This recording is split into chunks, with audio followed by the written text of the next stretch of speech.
Hello, ladies and gentlemen. Welcome to the stream. It's a bit of an early morning stream. I got some stuff going on later in the day, so I thought I would do a little bit of Beepus Shapeenis today, early. It's a long weekend, apparently, in Canada, anyway.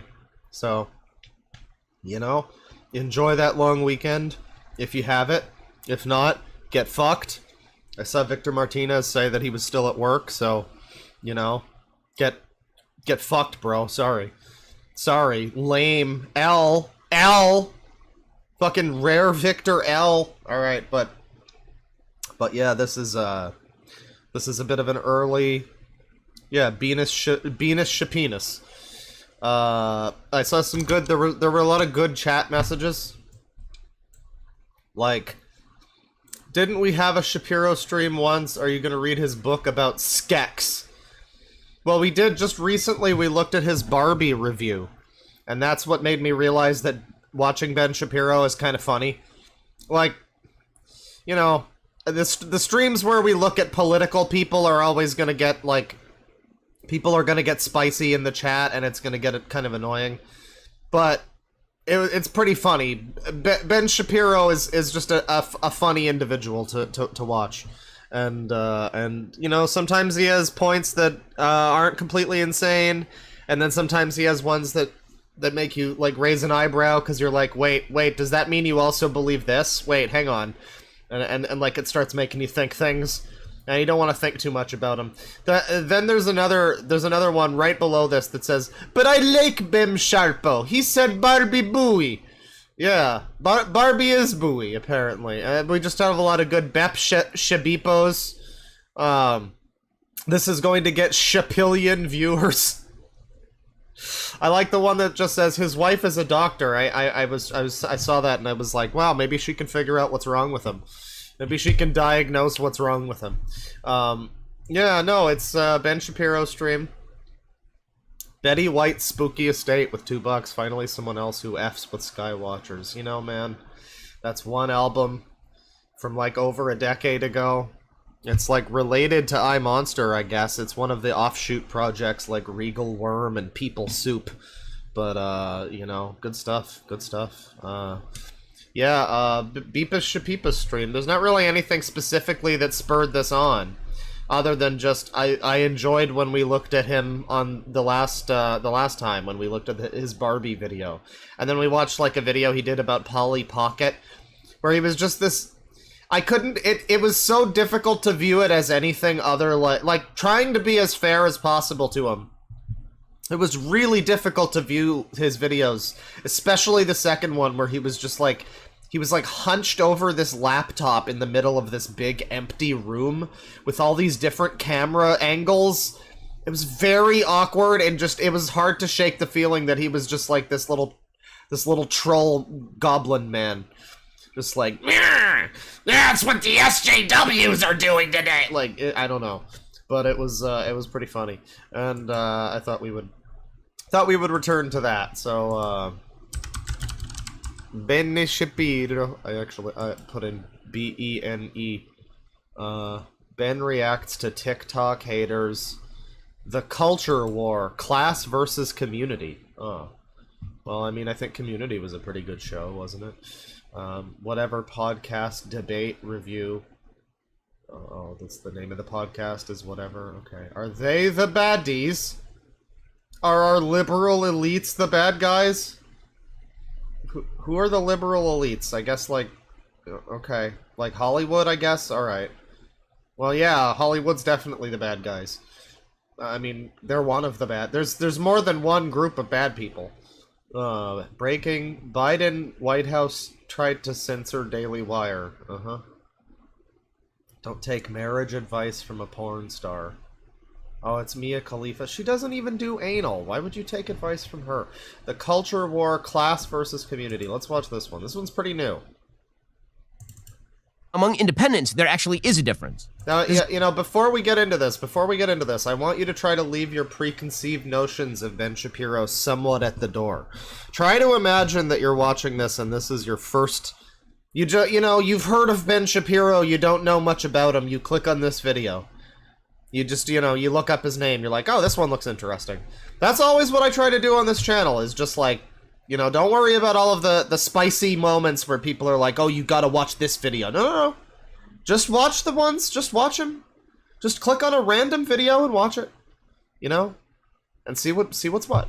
You know? And if it's entertaining, and if we take something away with it, if we wind up agreeing, you know, then that's on us to unpack what that means for ourselves. But, you know, if we wind up, you know, disagreeing, I'm just saying, try to go in with an open mind and an open heart. Among independents, there actually is a difference. This is what's kind of interesting. Okay, but I will ruin anybody who hasn't seen Ben Shapiro before, because you will always... There is a tiny little hat. There is like a tiny little yarmulke on his head that he wears. And it's like, it's really difficult to even notice it. I went for years not noticing it, and then I forgot about it, and then I noticed it again, and I was like, how did I forget that he's got like a secret little hat? It's like a secret hat! It blends in so well with his hair. If I didn't point it out, you might not have even noticed it. Now that I'm pointing it out, it's a little bit obvious, but like, man, people get fucked up on how he has the secret little hat in like almost every appearance he's ever made. He's wearing the secret hat.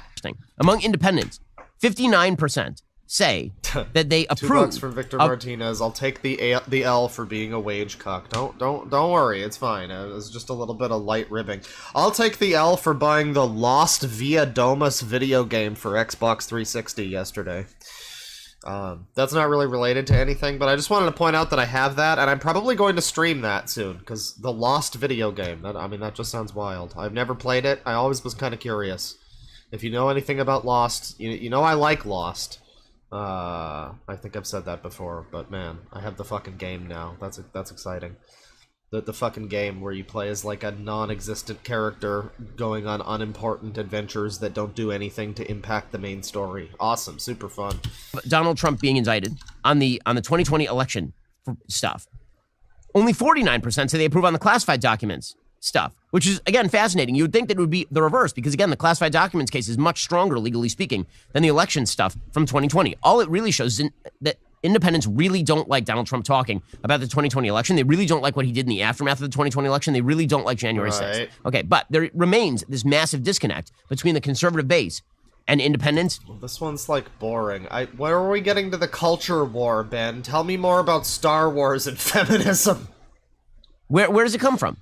And the answer is, it is a direct reaction to a liberal elite who have decided that their values are more important than your values, who have decided that their priorities are more important than your priorities.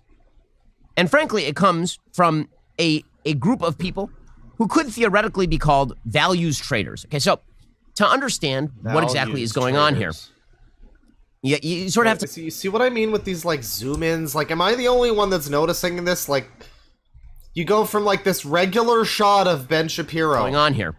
And this super up-close one where he looks like a weird goblin. I don't know, shave the beard, Ben. It's not going with your face. You sort of have to think of the framework of history, broad read. Okay, so Karl Marx famously says at the beginning of the Communist Manifesto, along with Engels, he says, the history of all hitherto existing society is the history of class struggle.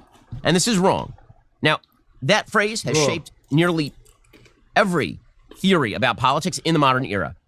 Everybody ranging from Francis Fukuyama to the Marxist theorists of the early 20th century is shaped by the idea that everything is about class. Today's politicians, left and right, Bernie Sanders, and on the right, people like Tucker Carlson, very often tend to... Is Tucker Carlson a politician? Like, is he? Is he running for office now? Tucker Carlson's the fucking Fox News guy, right? The funny motherfucker? I mean, say what you will about Tucker Carlson. He has some questionable opinions about things, but man, he's an entertaining Fox News host. You gotta give him that. Inflate issues. But he's not a politician. I don't know why he's putting him alongside Bernie Sanders. That are values-laden with issues that are economic-laden. So the idea is that the forgotten man is actually the person who's being left behind by the new meritocracy, by the economy. He got, like, fired from Fox News because he was too leftist for Fox News? Okay. Alright. I mean, I've heard he's also just, like, a, not a real journalist. Allegedly taking money from various people to push various stories or whatever, so I don't know. Everything is about class conflict, and if only we could redistribute, if only we could subsidize, we could do all of that and we could create solidarity again. All we would have to do is change the economic systems by which we live, and this would magically fix everything. But it's not true. The history of existing society, for all of human history, has not actually been about class conflict. In fact, virtually no conflicts in the history of humanity have been fought purely over class. This is what World War I did to the Marxist idea. World War I completely defeated the Marxist idea. The Marxist idea in World War I is that there would be... Man, it feels like we're watching him on 2x speed, but we're not. I swear we're not. Europe-wide, a class revolution to end World War I. It's like watching a Germa video, but with less racism. In fact, the home of Marxist revolution was not supposed to be in Russia, which basically had no classes. It had like a group of a few elites, and then it had a giant proletariat. Yeah. I mean, I don't know that much about history and whatnot, and why various historical battles were fought or whatever. But him claiming, like, almost nothing in history was fought over like class. I mean, he says his No True Scotsman is that he says purely class struggles. So, you know, I mean, you could argue that class is the reason for, you know, all of the struggles in a situation, but I guess that's just down to like interpretation, really, when it comes to like, you know, the fucking French Revolution or whatever. I mean, you know, it could be said that, oh, well, it was class struggles, but also it was, you know, this guy and this territory and whatever. It's like, well, ultimately, is that all the cause of the class thing? Or, you know, I don't know. I don't know that much about it, so I guess he's got me there. I want to hear about feminism and Star Wars, Ben, though. Come on, get to the culture war. Get to how they're trying to trans the kids. Tell me all about it, Ben. Basically farmers, serfs, people who were very poor. It wasn't supposed to happen in poor countries. If you look at Karl Marx's writings, it was supposed to happen in, like, Great Britain. It was supposed to happen in richer countries, where the excesses of capitalism would eventually cause so much income inequality and wealth inequality that lower classes would rebel against upper classes, and thus, when World War I broke out, Marxists were utterly befuddled. Because no, Marxists on suicide watch. Now, there is Ben Shapiro and Nick Fuentes are the same man. Now, I'm not sure that's true, because Ben Shapiro, you see, is wearing a secret hat. He's wearing a little secret yarmulke. But Nick Fuentes is wearing secret Catboy ears. So I don't know if that's the same thing. I don't know if we are not the same. I don't know about that. You know? Instead of the conflict breaking out between lower classes, middle classes, and upper classes, the conflict instead broke out between nationalities. It broke out over borders. And Germans, who were very poor, sided with Germans who were very rich to fight British people who were very poor and British people who were very rich. And it didn't cross-pollinate across class. Marx was wrong. World War I proved him wrong. But his idea continues to be the motivating factor in nearly all thinking politically still, which is the idea that economic circumstances determine class solidarity, which in turn determines politics. Well, it does. I mean, what is that? What? Oh, if I was born into a poor family that lives in the fucking ghetto. Like, oh, it's just down to your interpretation, bro. Actually, you're the highest class people of them all. What is he fucking saying? And yeah, it informs your politics, because if you're, like, in a situation, you're going to want to look out for your own interests. So if you're fucking rich, you're going to try to, you know, look out for the rich people, and if you're, you know... And so the parties form around that. I mean, there's more to it than that, certainly. That's an oversimplification, but what are you fucking... What? And it's not true. Is that dark spot on your face still bugging you? What about the liver spots on your hands, neck, and chest? Well, you can watch those disappear safely and quickly in about 3 minutes. Introducing the Genucell Dark Spot Corrector. Okay. Their 3-step, 3-minute dark spot... So this is great, because, like, usually when we see, like, sponsorships in a video, it's for, like, honey or some shit. But this is like the Alex Jones shit, where it's like some kind of fucking, I don't know, colloidal silver pills or some shit. What is this, Genucell? You're gonna take away my old lady liver spots because only old ladies watch Ben Shapiro? Alright. Your system does exactly what it sounds like. By using that crystal it's for liver microdermabrasion spots. before the dark spot corrector and finishing with a touch of the collagen building Genucell 15, you'll see dark spots disappear before your very eyes, instantly, smoothly, and luxuriously. Don't take my word for it. If you're not blown away with the results, you get 100% of your money back, no questions asked, free shipping, free return. So again, you got nothing to risk here. All 3 products. Snake oil medicine. I mean, allegedly is all around. You know, not an accusation, not a scam. But I mean, what is this? You know, there's probably creams and shit out there that'll help you with your fucking crow's feet or whatever.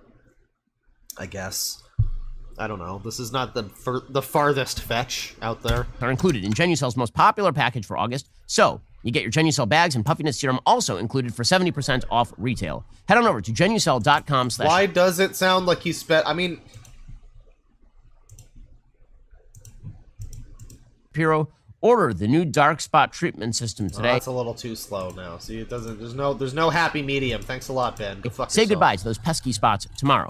Oh, I love the genucell.com/Shapiro, GEN. I love the young lady they have in this commercial dedicated to old people. This product that's exclusively for like old people liver spots. You got this like young Russian bride, mail order bride, modeling this shit. That's cool. CEL.com/Shapiro. I'm using Genucell for years. So is my wife. So is my mom. It is a great product. Go check them out right now. I'm a proud genuine cell. Genucell.com/Shapiro and order that new dark spot treatment system today and get your Genucell bags and puffiness serum also included for 70% off retail prices. You know a company Apply is looking out liberally. to upgrade your service and don't actually charge you for it. It's great news for new and current Pure Talk customers. Pure Talk just added data to every plan. Bro, what the fuck? How is your video? How is your 11-minute video? Wow, what a fucking shill. Jesus Christ. Oh yeah, no, this guy totally believes everything he's saying. Yeah. What's the term? Grifter, I believe? Yeah. Not an accusation, but you got an 11-minute video with 2 ads. Like 2 sponsorship ads. That's wild. I mean, I get like hour-long, 5-hour-long videos that are sponsored with 1. I've never seen somebody have 2 sponsors. That's like a podcast thing.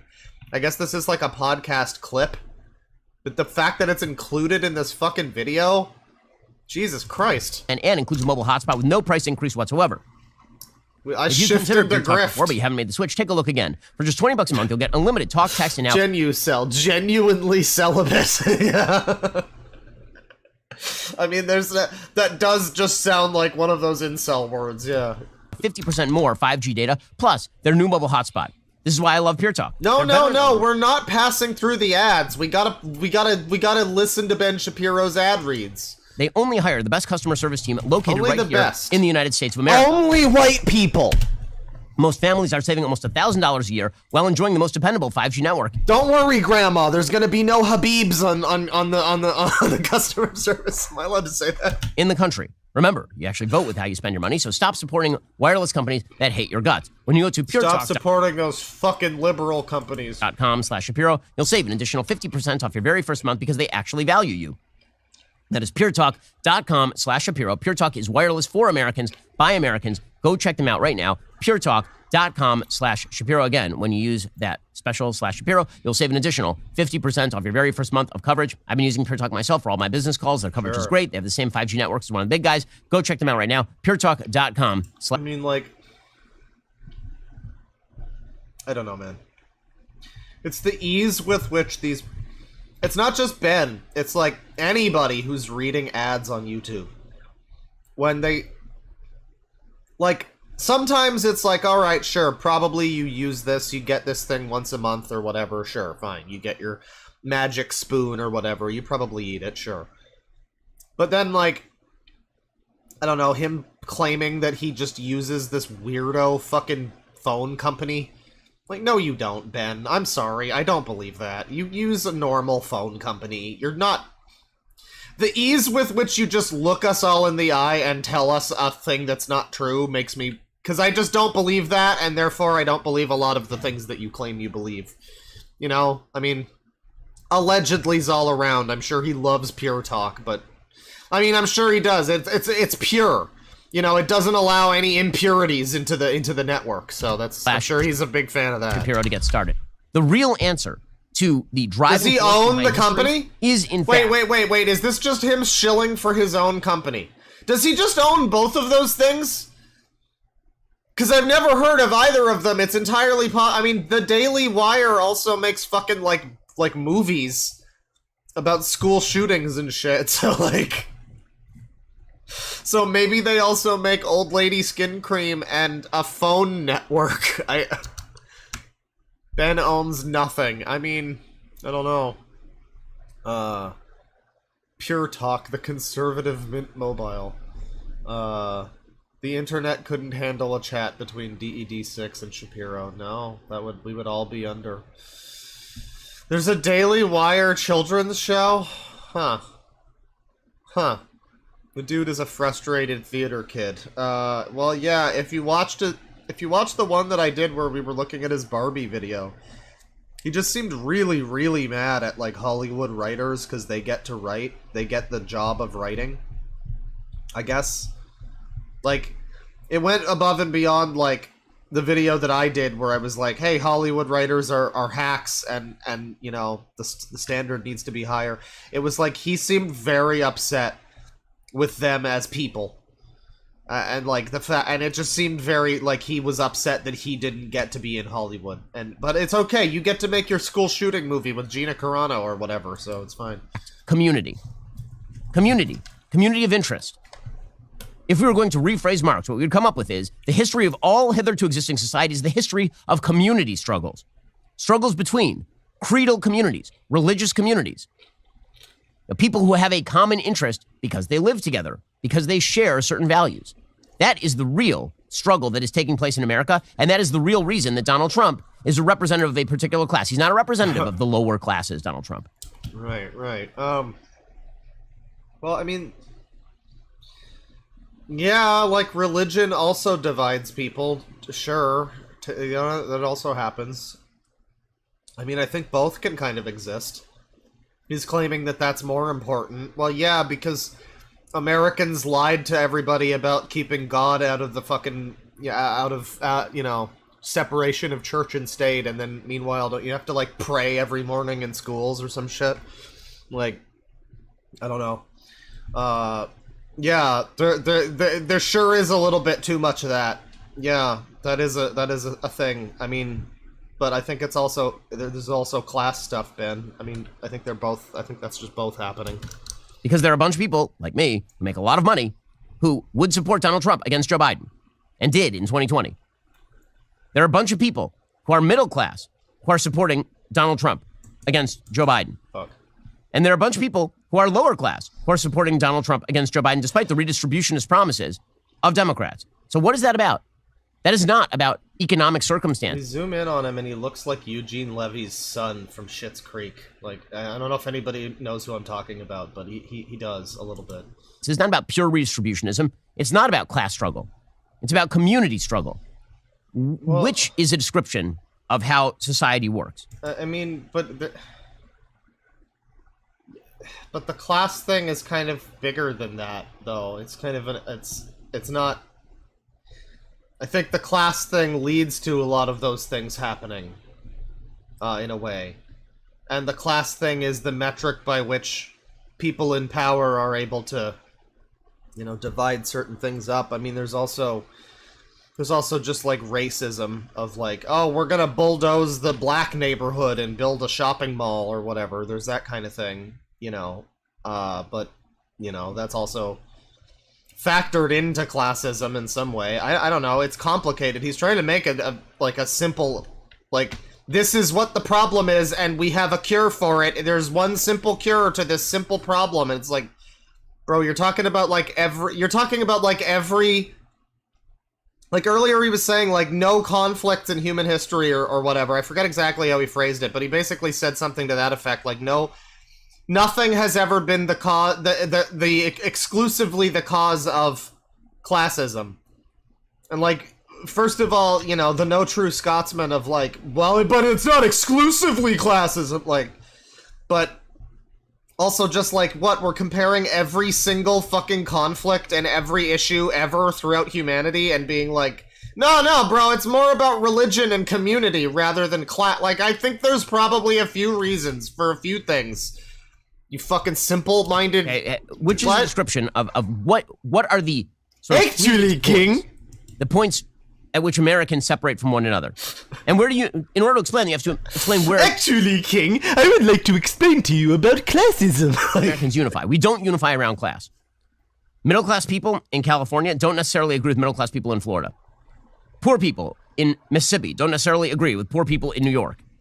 Rich people in Nebraska don't necessarily agree with rich people in Chicago. So it's really not about class. It really is about communities of interest.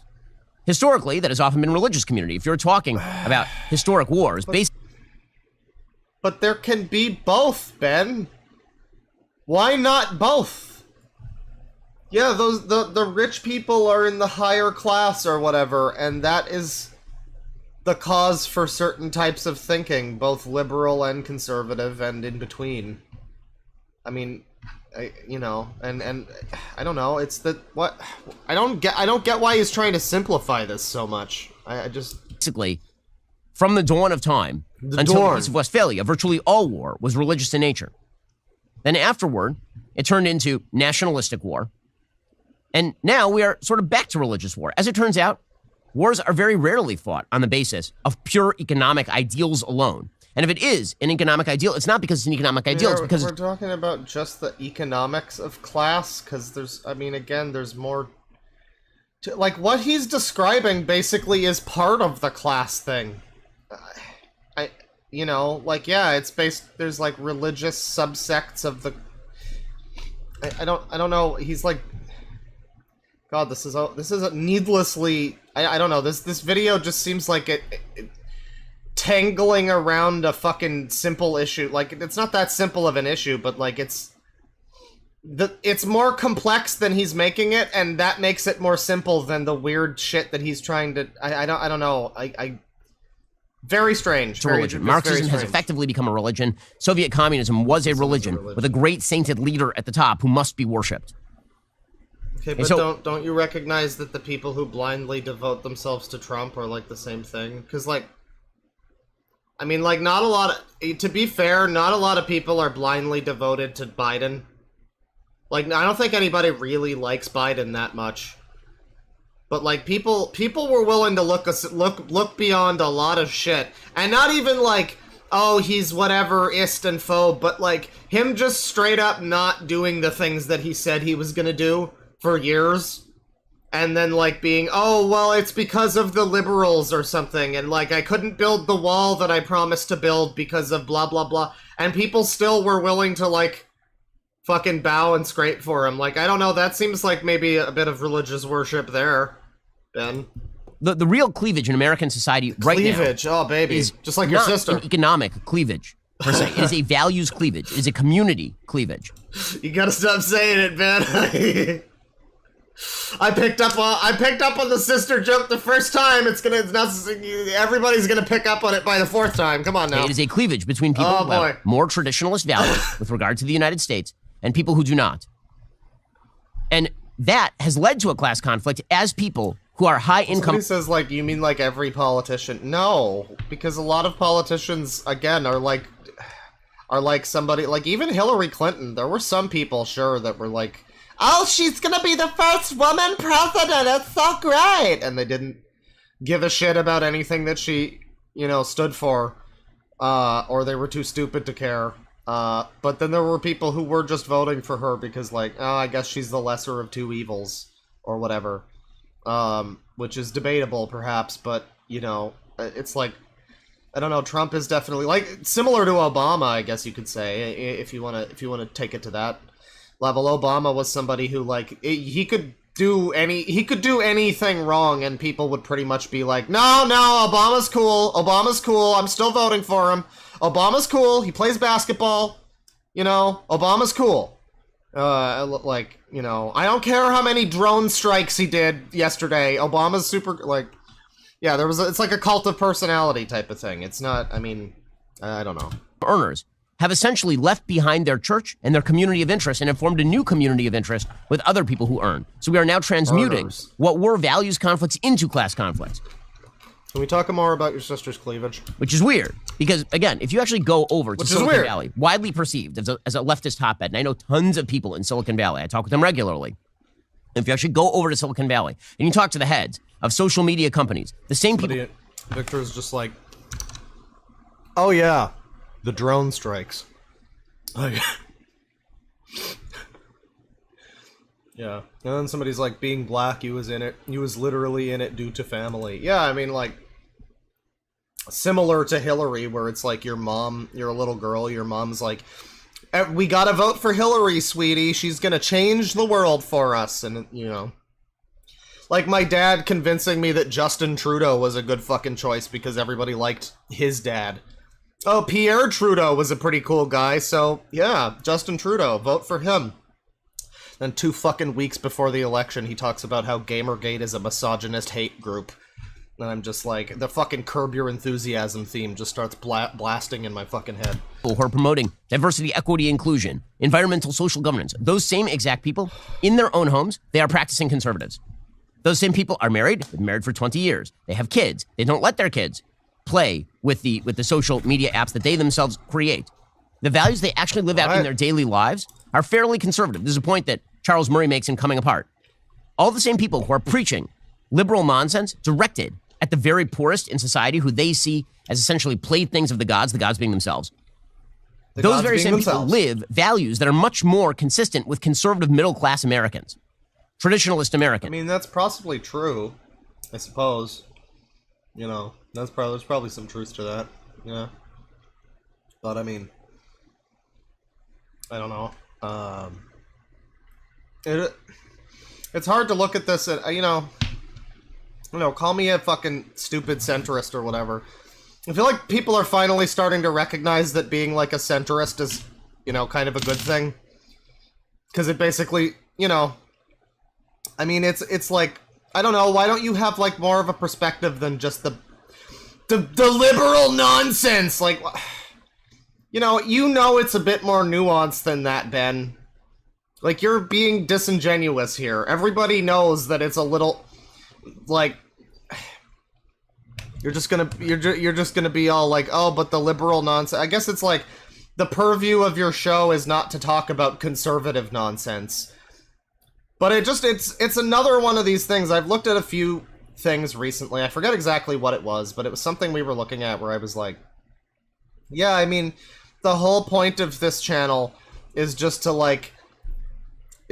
focus on like some really specific thing that like some specific individual stupid idiot is doing, or like small group of stupid idiots, and being like, yeah, bro, this is what's wrong with America. This is the left destroying America, or this is the right or whatever group.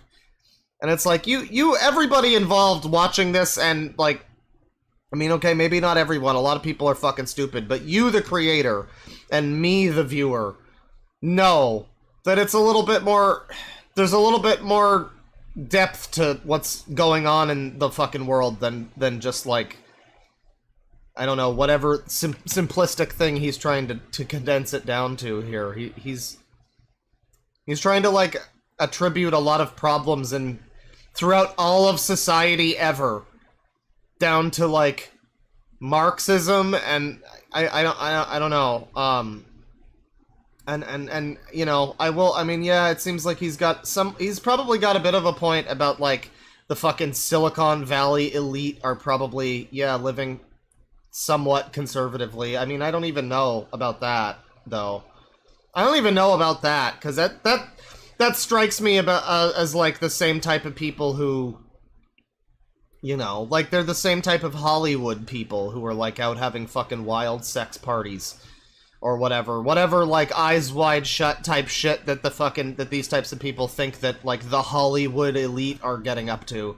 I feel like a lot of the elite are probably getting up to that. I don't know why he's like, oh, but it's super conservative, or I don't know.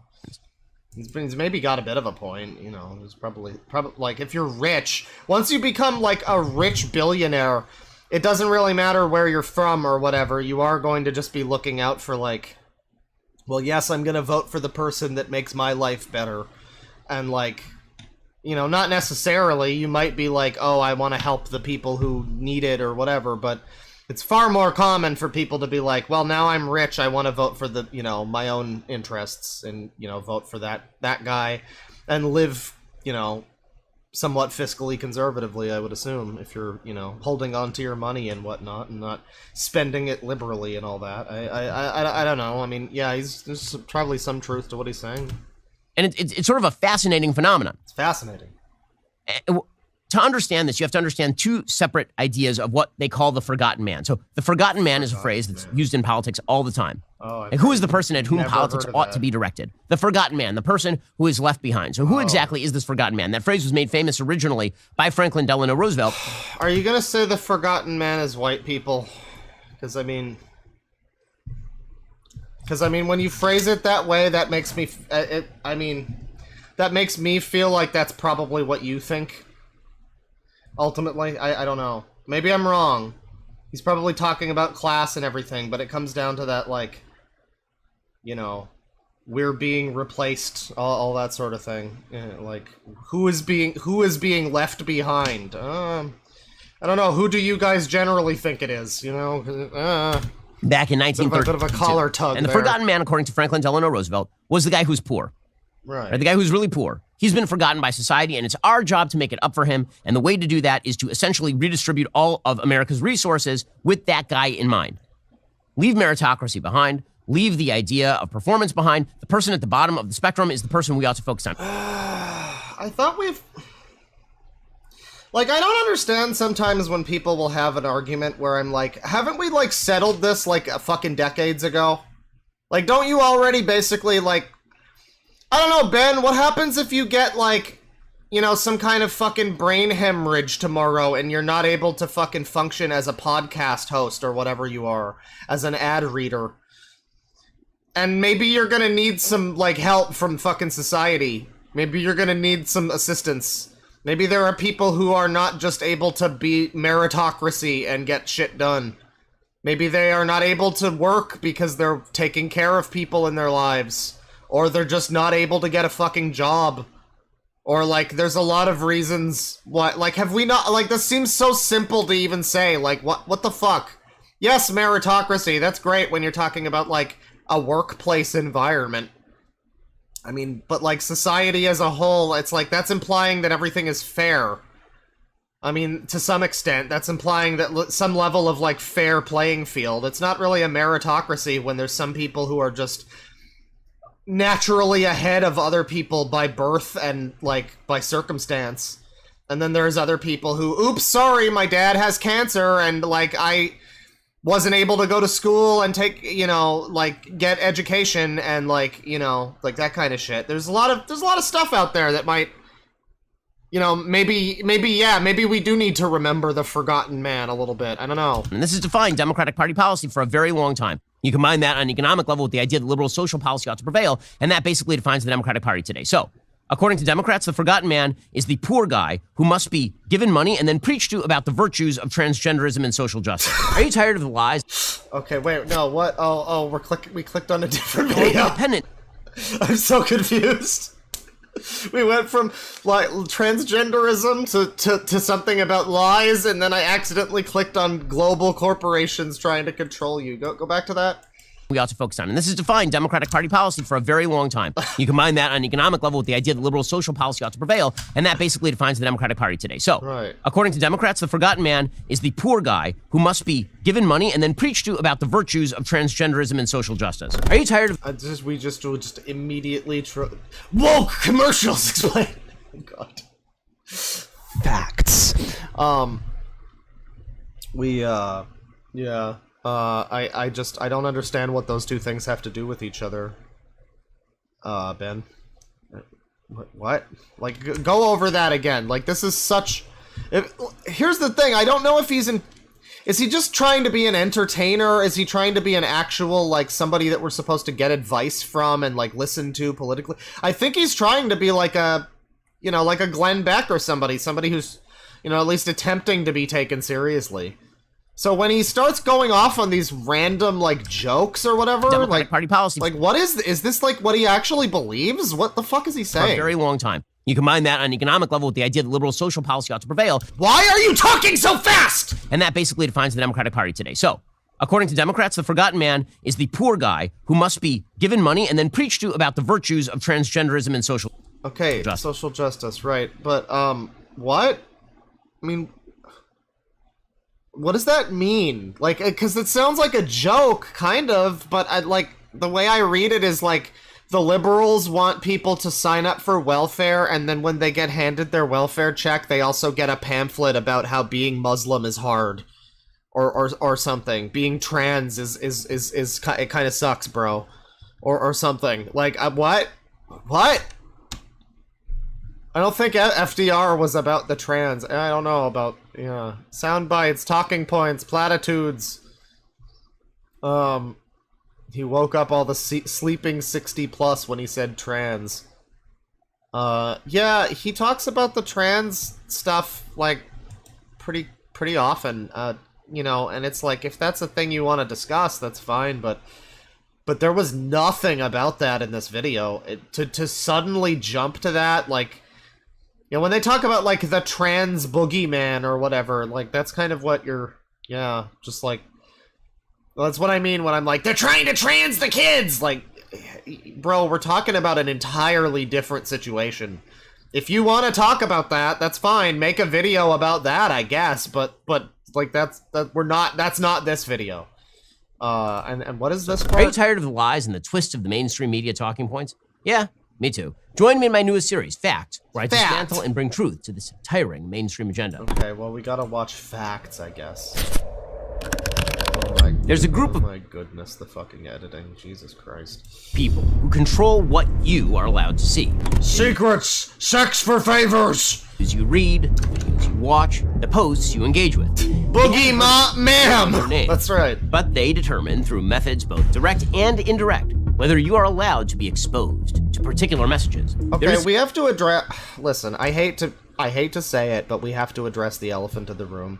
It is funny for somebody who is Jewish to be like the guy who's like, this is what they are trying to push on you. Like, it's just straight. Like, does he not ever struggle with that? Like, the fact that the base of people that he preaches to, probably a lot of them have some opinions about him and his people.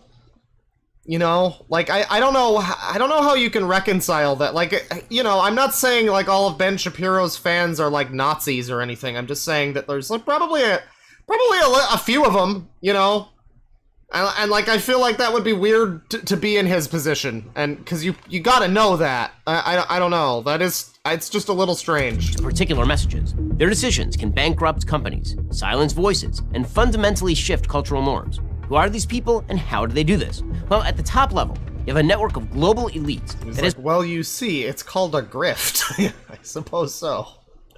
Allegedly, not a scam, not an accusation. Created. So we've got the global elites here. Is this guy in the middle? Is this Soros? I think that's Soros. And then there's Bill Gates, of course.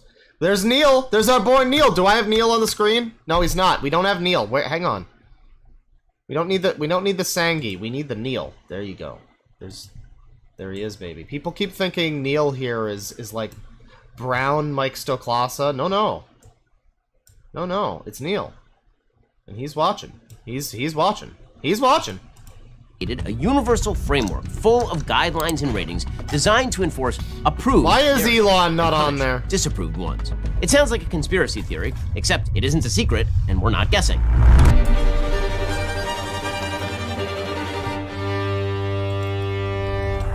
God. I mean, like, this is like, sorry, I got Smarties. This is like Ben Shapiro saw that fucking guy who talked about plot holes. What's his name? Like, Patrick Willems or whatever. Like, why did Ben Shapiro need to rip off, like, BreadTube video editing? Like, this is edited like, yeah, like a Dan Olson video or ContraPoints or something. This is very, like, in your face. It's kind of overdone. It's a little much. First, you have the World Economic Forum, WEF, and their platform for shaping the future of media, entertainment, and culture. Second, you have the World Federation of Advertisers, WFA, who represent mega corporations that control 90% of global advertising dollars. WFA members are a who's who of global... like, you cannot tell me that it's not a little strange for this man who, again, is a Jewish man to be preaching to a group of conservative people about the corporations trying to control... Because you know that a lot of the people that he's talking to are probably, you know, they're filling in the blanks a little bit with that. I don't know. It's very odd. It's like, I would not feel comfortable in being in this position if I was Ben Shapiro. I guess if you're making a lot of fucking money off of these people, I guess that's fair. You know, I mean, if this is purely a grift, if this is the whole thing is just a grift, and he, like, goes home at the end of the day and he's like, oh, those fucking suckers, then good for him, frankly. But, you know, I don't know. It seems very... Because again, it's like we would normally be making the joke if we were watching this video and it was like anybody else, we would be making the joke like, yeah, and I'm sure the corporations are all and who's responsible for the and it's like, but he, I don't know. It's always been strange to me that he's so comfortable with being in that kind of position, you know, with regard to that sort of thing, and out here talking about they trying to control you.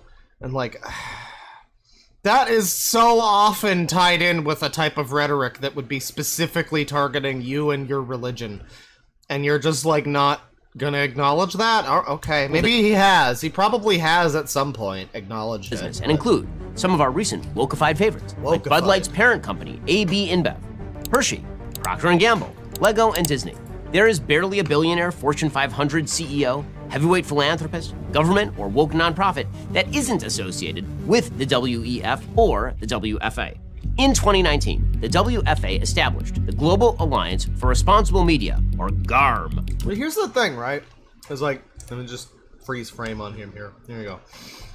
Ben Shapiro is going to throttle you. Here's the thing. Like, he might be 100% right. Let's imagine a world where he's totally correct. He's just like, yeah, there's this group of elites that's trying to control the narrative about wokeness and blah, blah, blah. Maybe he's totally correct. But I still won't believe you. Because there's a lot of things about you that seem sketchy, I guess, is the best way to put it. It's like, you might be right. But, I don't know, am I just supposed to overlook, you know, the fucking multiple weirdo ads for strange companies and all of the just like transgender boogeyman baiting, and just all of the stuff about just all of the stuff that you do that seems like you might be just kind of conning people or whatever. And I'm just supposed to look beyond that and be like, oh, but he's right about all this though, I guess. I mean, like, I don't know.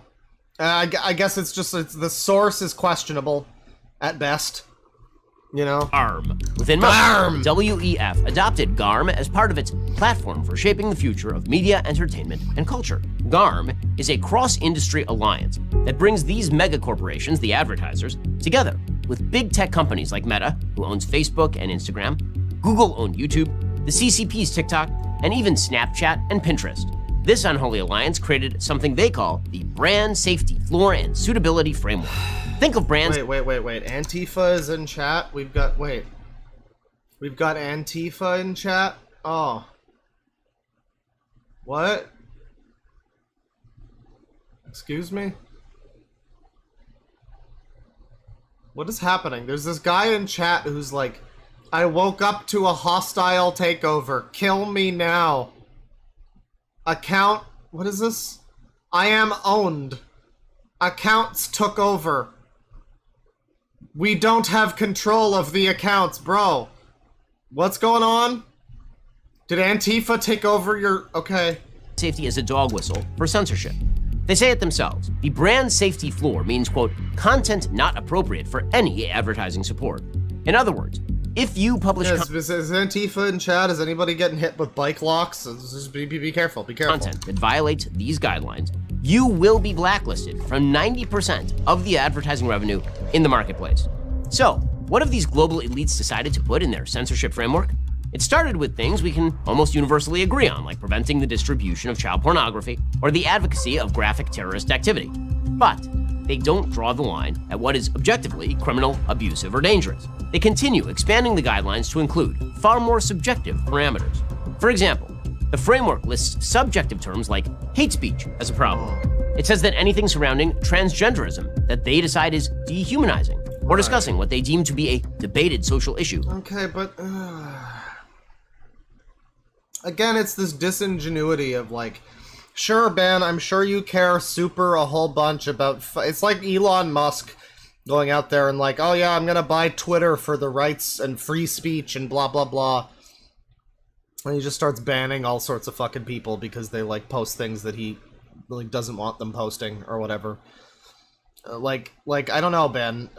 Yeah, I'm sure you care a whole bunch about people having the ability to say anything until they probably start talking about like your companies and your interests. And yeah, I mean, you know, yeah, on the face of it, he's right. People should. I also don't agree with a lot of this stuff about quote unquote hate speech, which is like, especially in Canada, where you can just get arrested for like saying like, you know, an opinion about people, which maybe is a stupid opinion to have, but yeah, you know, I think at this point you can get arrested for opinions in Canada.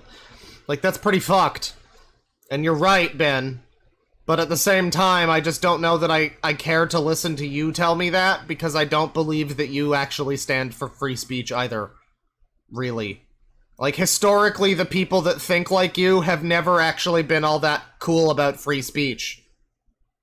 The fucking ongoing lie that everybody believes that, like, oh, yeah, whenever my group takes over, free speech. And it's like, no, dude, your group was, like, in power, like, 20 years ago, and that's why we couldn't sell fucking, like, Grand Theft Auto or whatever. Like, that's why video games caused fucking 9/11. That's why video games caused Columbine, like, because that's why there was a satanic panic in the 80s. That's why, like, I don't know.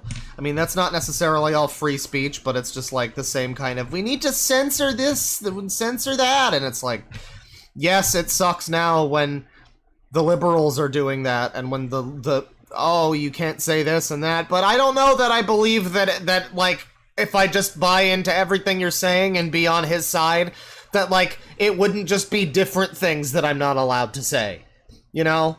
It's like a game where your choices matter, quote unquote, and whichever path you take, it's like, well, you wind up with, you know, this companion who does the same thing gameplay-wise, but, like, looks different, or whatever. It's like, whatever party you fucking pick, there's somebody somewhere wants certain words banned. And you just have to kind of fucking deal with that. In an insensitive way is off limits. The framework is deliberately vague, allowing those in control to pick and choose how they enforce it and against whom. So, how exactly do the approved narratives set by these global entities get enforced all the way down to the daily content you consume, including maybe this video? Well, here's how. We'll start with NewsGuard. NewsGuard is an organization that formulates ratings for American media. They rank news sites on a 0 to 100 scale, based on 9 supposedly apolitical criteria. These criteria are anything but apolitical. Right. Wait. You know, I don't know. Like, he's talking about, like, oh, their rules are deliberately vague so that they can choose who to enforce and, like, who to get. I don't know, I cannot view this, like, as somebody who worries that YouTube will just randomly target me because they don't like my channel or whatever, you know. Like, I still view that when he says that as being, like, pointless fear-mongering. Like, the vast majority of people who are ever going to fucking watch this video, unless they're, you know, out there actually committing crimes, are probably not really going to be in a lot of trouble for, like, you know, somewhat vague hate speech. You know what I mean? Like, it's not gonna be vague. It's not gonna be like, most of the people, 99.9% of the people who are watching this video who would ever get in any situation that's applicable to, about, like, the vague rulings of whatever. Like, it's probably not going to be that vague. It's either going to be, like, very explicit, death to blah, blah, blah, blah, whatever, you know, group. Or like, you know, I don't know. I just don't see that that's relevant. That seems like such fear-mongering. Like, they're coming for you. It's the same thing from fucking 2016 when they were like, if you vote for Trump, then Republican death squads are gonna roam the streets looking for migrants and Mexicans and gay people and, like, and, you know, take them to the camps. Like, bro, that's just not gonna happen. Bro, we're just not in fucking 500 years from now future dystopia where, like, that happens. Every now and then there'll be, like, a little Count Dankula dog Nazi incident. Or whatever. but like that's pretty rare. It's pretty rare, and for him to bring that up like this huge, they're deliberately choosing to make it vague so that they can, like, that's not really something most people need to worry about. It's just so that old pearl-clutching people can be like, oh, you know, have another thing to be worried that the liberals are doing, or whatever. They often align with left-wing positions. During the height of COVID, NewsGuard falsely labeled and downgraded 21 news sites, only well after the fact admitting that they either mischaracterized the site's claims about the lab leak theory, referring to the lab leak theory as a conspiracy theory, or wrongly grouped together unproven claims about the lab leak with the separate false claim that the COVID-19 virus was man-made, without explaining that one claim was unsubstantiated and the other was false. NewsGuard apologizes for these errors, they said. They have made the appropriate correction on each of the 21 labels. And when you compare their ratings of left-leaning news organizations to right-leaning news organizations... Okay, alright, now, first of all, I'm not gonna come out to bat here for the fucking New York Times. I don't think they deserve a 100 rating in anything.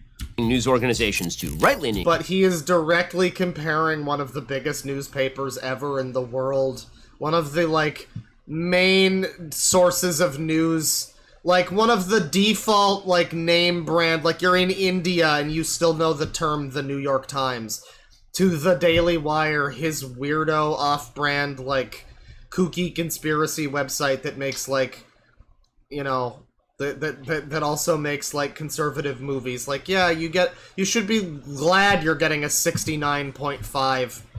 That seems a little bit high. We're talking, like, God, he's just directly like, my site is not rated as highly as these other sites, and that means that they're bad. Is that what this video is about? He's just salty that this news thing is, like, saying that the Daily Wire is cringe. News organizations, you see the same bias appear. The Media Research Center, a free speech nonprofit... Even his rating is cucked. Yeah, I mean, it is a 69.5. I mean, I don't think Ben has ever 69'd with his wife. But the 0.5 is funny. Like, they couldn't just give him a 69. That would be... Like, they couldn't either just give him a 70 or let him have the meme and give him a 69. They had to give him a 0.5. That really is a shame. Organizations, I can see why he's the mad. Same bias appear. The Media Research Center, a free speech nonprofit, studied 69.5 is when someone watches people 69. Yeah, it's the third wheel for a 69. Exactly. Studied NewsGuard's ratings. Here are the average ratings afforded to left and left-leaning outlets versus those on the right. The study found glaring examples of bias by NewsGuard. The left's BuzzFeed managed a 100 out of 100 perfect score, despite its reporting on the Steele dossier and alleging collusion between Trump and Russia. The study found that the Okay, so your point is that there's corruption in journalism? Listen, bro. Listen, bro. Even like 9 years ago when Gamergate did it, it was already kind of old hat to be like, bro, journalists are corrupt. Like, yeah, you're probably right. I'm sure this website is, like, colluding and all of that. I'm not even gonna deny that. But I also can't shake the fact that you're just upset that your fucking website is on here and is not rated as highly. Times, a Chinese propaganda government outlet scored a 39.5. That is 27 points higher than the US-based conservative outlet, The Federalist. Despite a scandal at USA Today, revealing the publication of What does that tell you about the fucking... I mean, he tells you this fact. Government outlet scored a 39.5. Well, this is a Chinese propaganda website. It gets a 39.5. That is 27 points higher than the US-based conservative outlet, The Federalist. It's like, okay, so you just immediately assume that that has to mean that they're, like, corrupt or whatever. And not just, like, you don't critically analyze at all why the scores might be different. Sure, it might be the work of a conspiracy. It might be, you know, them trying to prop up China or whatever. But maybe the Federalist is just that much worse. Like, have you stopped and considered that at all? Maybe the Daily Wire is just worse than the New York Times, Ben. Like, I don't know. Despite a scandal at USA Today, revealing the publication of multiple fabricated sources in their stories, and their own fact-checking operation misleading readers on the history of the Democratic Party and the KKK, USA Today maintained the 100 out of 100 rating by NewsGuard. NewsGuard is a trusted partner to GARM. They help ensure that ad buyers and users looking for news can be in safe and suitable places. Now I'm going to give you a practical example of what this means for this show. For example, if I did an ad on this show, I'd have to do it with a company that doesn't make ad buying decisions according to GARM standards. A company not associated with GARM or NewsGuard that we love doing business with is a company called Genucel. Yeah, so, I mean, we all kind of knew this a little bit. Like when we saw him advertising Genucel and Pure Talk, it's like this feeling of, oh yeah, these are like the Alex Jones ads, where real advertisers won't talk to you. So you have to get these like weirdos. Yeah. So he's just like straight up saying like, this is the best we can get. He's like, wackadoo snake oil skin cream, not an accusation. I'm sure it's not a scam. I'm sure it works. Wackadoo skin cream and like some kind of shitty phone plan. And like, that's the best we can do. Yeah, I mean, you know, that's GARM standards or whatever, but it's also just coming down to, I mean, it's like when OnlyFans tried to ban porn or whatever, and it, you know, it was because like banks are fucking stodgy and conservative and won't process transactions that have to do with illicit pornography or whatever the fuck.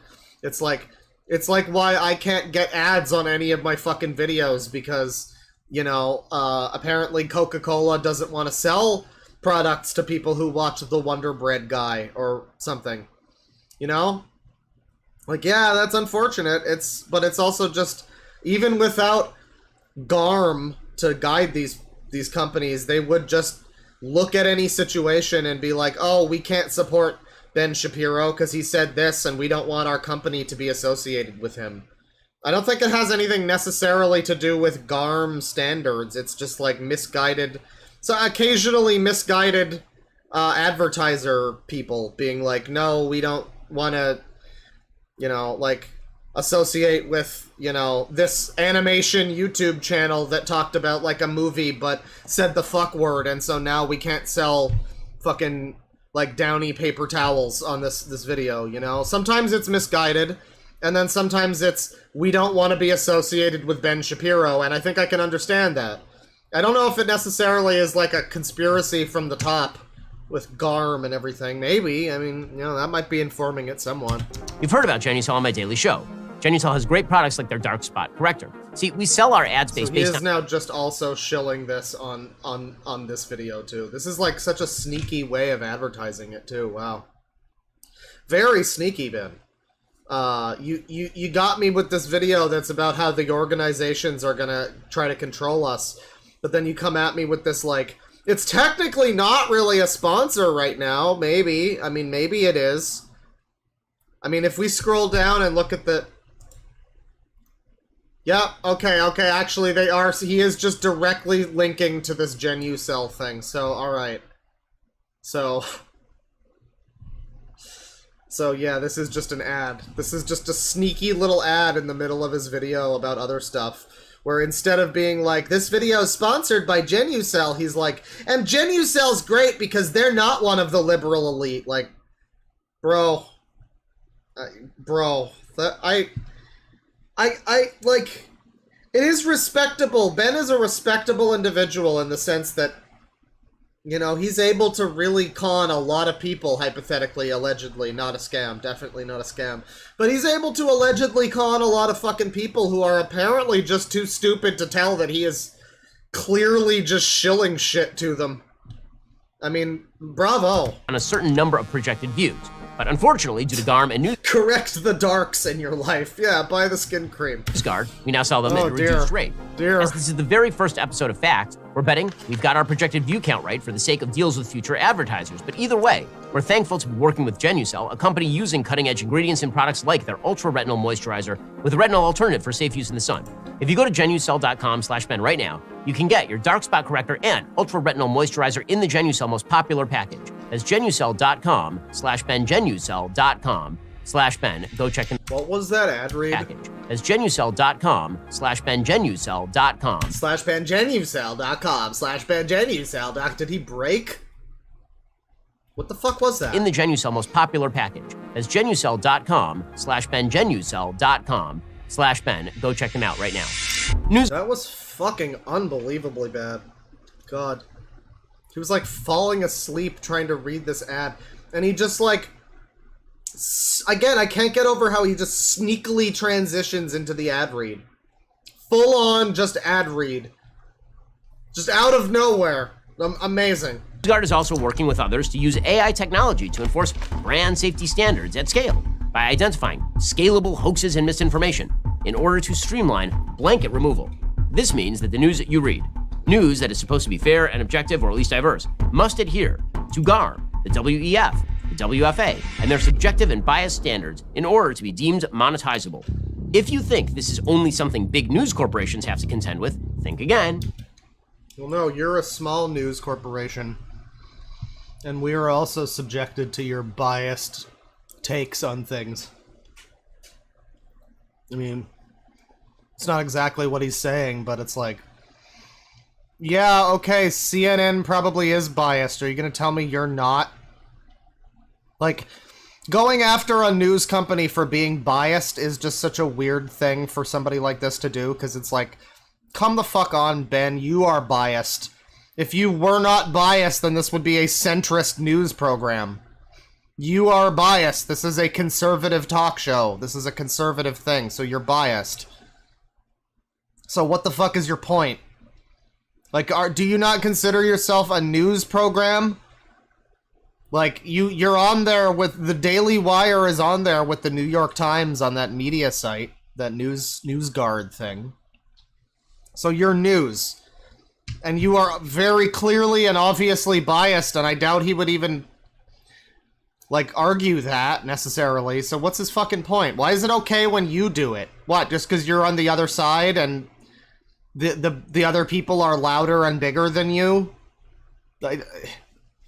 Why is it okay that you're a biased news program? Oh, whatever. Even the content you consume from independent content creators on social media platforms, like the one on which you're watching this video, is subject to these globalist powers that be.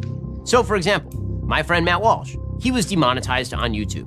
Why? Well, because he says that men are not women. The same was true on TikTok, another GARM member, where Daily Wire hosts are routinely hit with content strikes and various bans for saying things like men are not women. Meanwhile, Dylan Mulvaney shoots up the TikTok algorithms by insulting women, saying day one of being a girl and I've already cried 3 times already.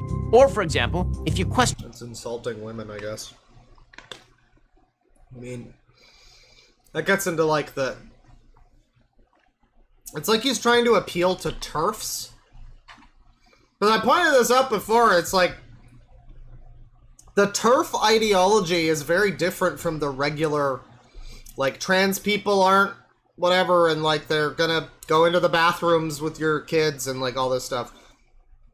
It's very different. Like, usually the TERF thing is, like, kind of what he's getting at. Like, they are disrespecting women by transitioning, and now women don't get to be women or something like that. Like, it's invalidating womanhood or something. It's like he's trying to, like, cover all his bases when it comes to like the trans boogeyman. We gotta get everybody. The TERFs, the weird left-wing TERFs like fucking Glinner and J.K. Rowling, who are, like, super leftist, but also they're, like, weirdly intolerant of, like, one very specific thing. You know, we gotta get them. But we also have to go after the you know, the regular, you know, Coca-Cola classic flavor of like, you know, anti-trans people. The accepted wisdom on COVID. So, for example, let's say you say that the vaccine's not great for kids. No evidence kids need them. Kids aren't dying from COVID. For instance, let's just say, for example, hypothetically, what if we were to say that vaccines... God... It's like, are you, like, here's the thing. I don't consider myself, like, a genius or anything, you know? And so when I'm watching this in my immediate, like, yeah, Ben, why do you think this is a bad idea, Ben? Maybe it's because people are literally dying. Because, like, there are actual, I mean, yeah, there's whatever proof you've got, but there's, like, actual people who are like, well, yeah, I didn't take my vaccine and now I'm coughing up blood, but it's definitely not COVID, haha. And, like, you see that all the time. There's, like, compilations of people who are like, my son didn't get his vaccine and now he's clearly got the thing the vaccine was supposed to help with. What should I do? Oh, horse tranquilizers? Or, like, sorry, horse deworming paste, I guess, would be it. Yeah, I mean, there's a lot of fucking... It's like, it's dangerous, yeah. Like, it's one thing to get banned. I'll give him this. It's one thing to get banned for saying stuff, you know, questionable opinions about, like, you know, trans people or something. It's like, if you're not out there calling, you know, violence on anybody, then alright, it's just your opinion, maybe it's stupid, whatever. But this is like, yeah, this is like convincing parents not to fucking give their children medical care. There's a fucking reason why these are getting removed, Ben, and you fucking know it. And if I'm no genius and I can fucking tell that, then you can fucking tell that too. And you're either just, like, lying to yourself and the audience, or I don't know. I don't know what this is. Like, the number of fucking people that I've seen who, like, tweet timeline collages of people going, COVID's not real, and then hard cut to, like, well, my mom just died of COVID, you know, like, I don't know, man. You know, I don't know, man. There might be a fucking reason. There might be a reason why there's, like, stuff that's directly telling people not to treat their children's illnesses or whatever is maybe being taken down, Ben. If you say any of those things, GARM, WEF, WFA, they will crack down on you with alacrity. In addition to looking at how companies and creators are punished for violating these standards, it's also important to look at what is considered brand safe. In other words, what narratives are 90% of advertising revenue dollars working to advance? So, for example, advertisers like Procter & Gamble, who advertise with Mulvaney, consider Mulvaney safe, as opposed to the Daily Wire, which is not considered brand safe, and thus would never be supported by the same advertiser. Brand safety regulations inform culture. In some ways, they actually fund culture, like GARM member Bud Light sending a personalized girlhood beer can to Dylan Mulvaney. Right, well, I mean, yeah, this definitely seems like a person who's being pushed because they're, you know, marketable, so to speak. You know, like an Amy Schumer, where it's like, why are you the famous female comedian right now?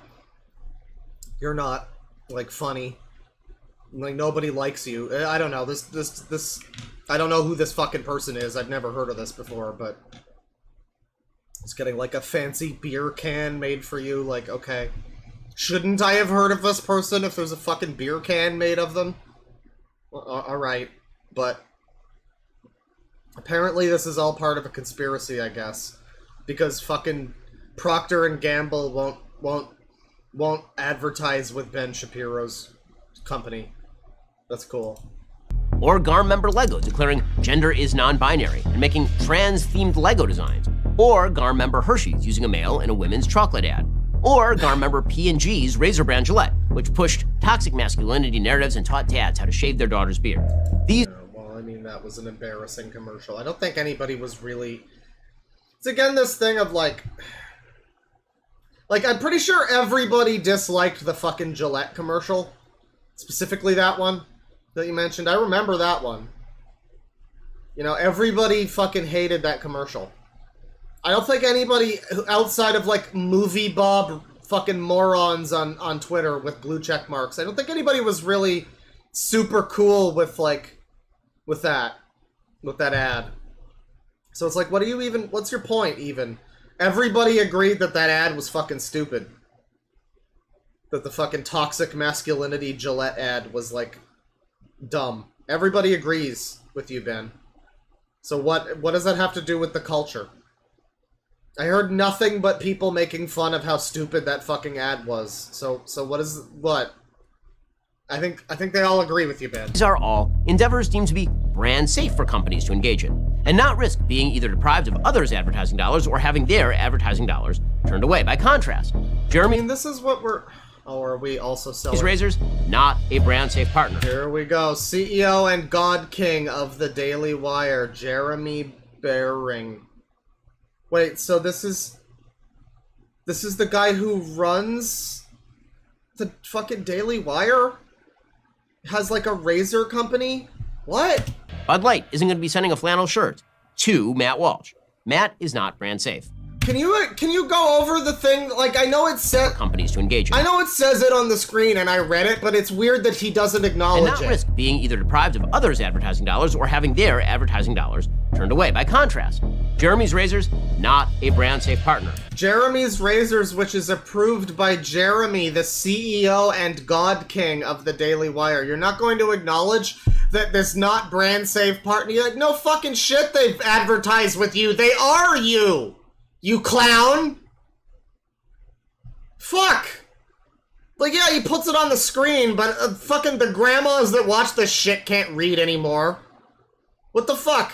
Oh, Jeremy's Razors. Yeah, they're so great. Yeah, they're made by you people! Bud Light isn't going to be sending a flannel shirt to Matt Walsh. Matt is not brand safe. Abigail Schreier can't advertise her book on Amazon. It contains objectionable content about sexual orientation. But Amazon will allow paid ads for things like chest binders and pro-trans books. So, what does all this mean? Why should you care? Well, like again, it's the trans agenda, everybody. They're trying to replace gender or something. I don't know what.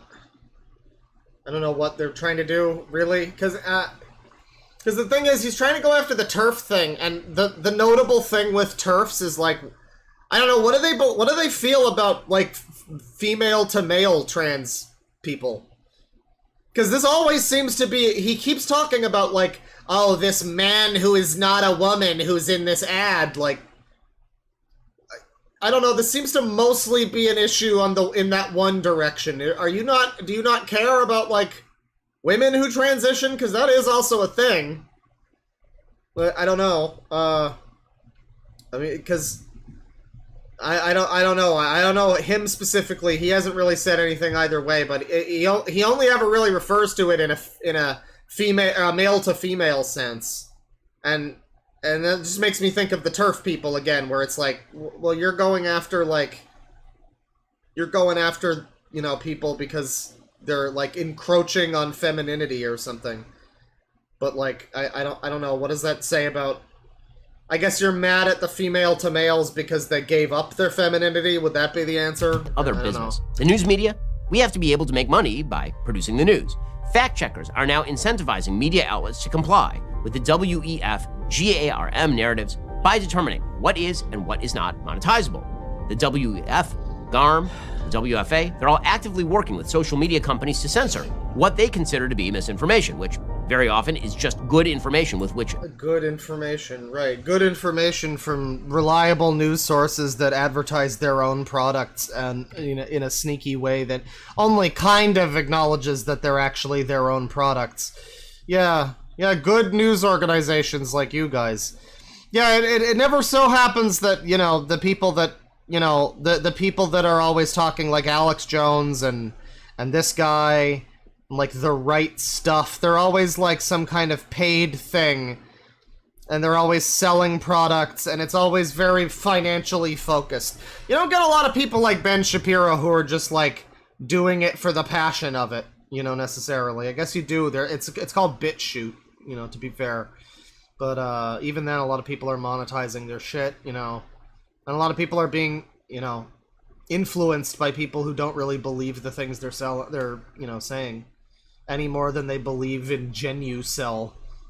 But again, it's like this whole thing, I mean, these global organizations want to control you. That's the name of the video. Somebody earlier in the chat was like, I don't even know what the name of the video is anymore. It's like, yeah, because what does this have to do? He's now just, again, getting into transgender boogeyman. Again. Like, and I don't know, It felt like a joke a little bit when I was like, they're trying to trans the kids. Like, that was what he was going to get into, but that is what he's getting into now. It seems like everything he has to say just comes back to trans people. And how that's bad or something, I guess. Okay. They disagree. Finally, the WEF, the WFA, GARM, they're all aggressively pouring billions of dollars a year into news and content that drives their preferred narrative. Narratives that are often counterfactual at best and harmful at worst. When you look at the news, you Counterfactual at best. You mean like questioning all of the science and the, yeah, counter. Harmful at worst. You mean like suggesting a bunch of people fucking take horse dewormers? Like, I don't know. I don't know. Maybe sometimes, sure. I mean, then, you know, I'm not coming out to bat for mainstream journalism. They probably fuck up pretty often, but... shit, dude. I don't know. need to feel again, it's just like... If the whole thing has this undercurrent of like, yeah, okay, well, that's fine. That's all well and fine, Ben, but what about your own fucking company? What about you? Like, you feel like you're guilty of doing a lot of the same things that they are guilty of, according to you. Like, and it's not difficult for me to see that, so I don't see why more people don't see that. getting all the information. And even if one source isn't giving you all the information, you can check another source. And all those sources together will give you a broad view of the world. But the World Economic Forum, the World Federation of Advertisers... Thank you for the milk subs gift stake. I appreciate it. And thanks to the super chat people. We'll get to those in a little bit. I'm probably not going to go too long. I'll do another couple videos here, but yeah, I've got some stuff going on later today. Probably try to stream tomorrow, maybe, if I get the chance. Do I have anything? Yeah. Well, I've got podcast stuff to do tomorrow, but I've decided the next stream, so I was going to do a cooking stream, right? The long-fabled cooking stream where we do the Sweet Sunday ramen and all that. Hasn't happened yet. Still going to happen. But I'm going to split the dog food, the dry dog kibble and stuff. That's going to be its own stream.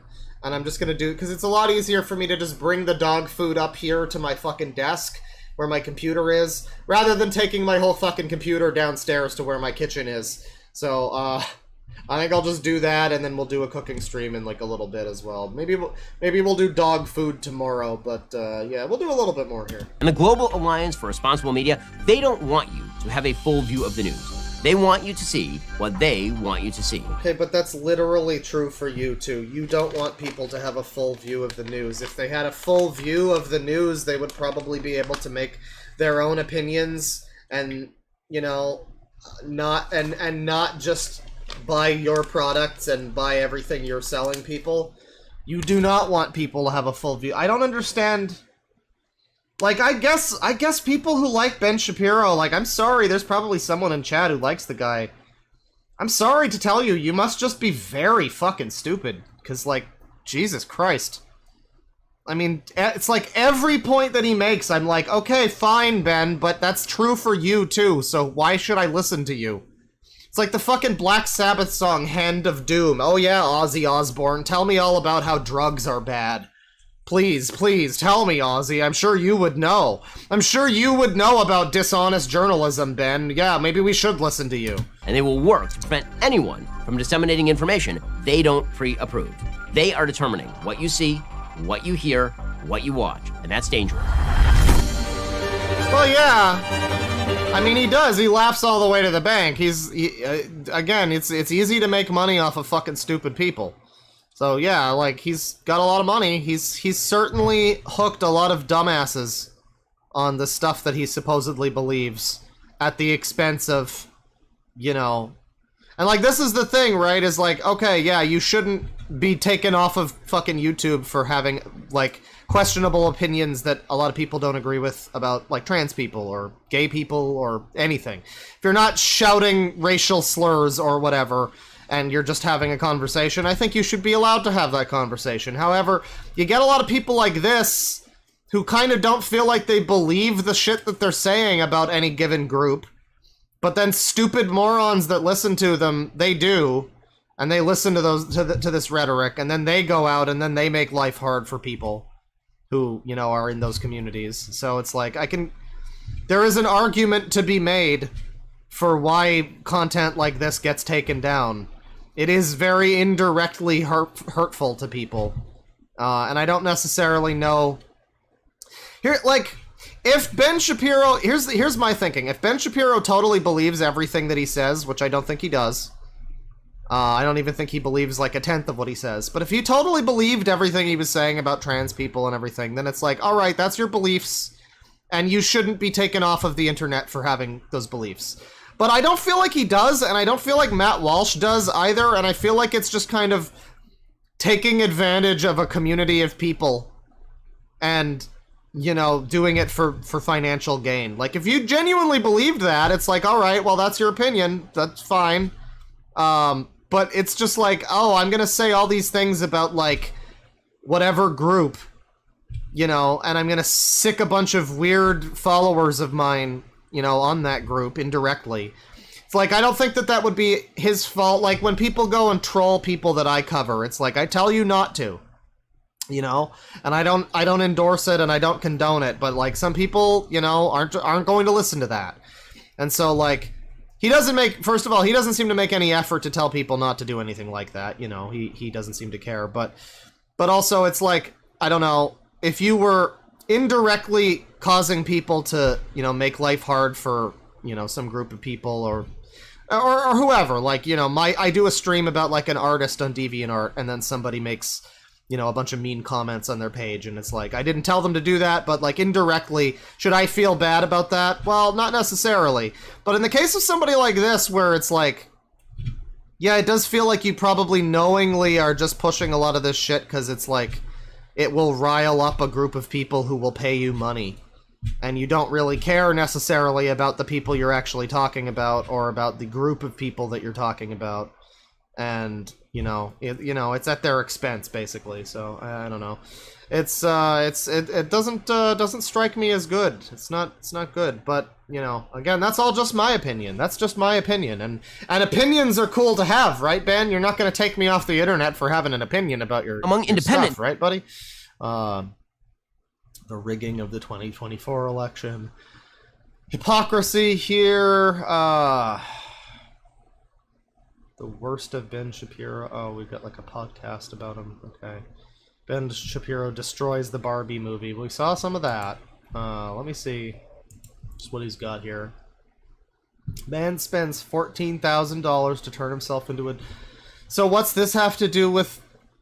This is going to be about trans stuff again, isn't it? It's going to be about he became trans species, and this is all George Soros' fault or something? Time for a quick thing I like and then a couple of things that I hate. So, things that I like over the weekend, I was reading a really fun novel by Andrew Weir. Andrew Weir is the guy who wrote The Martian.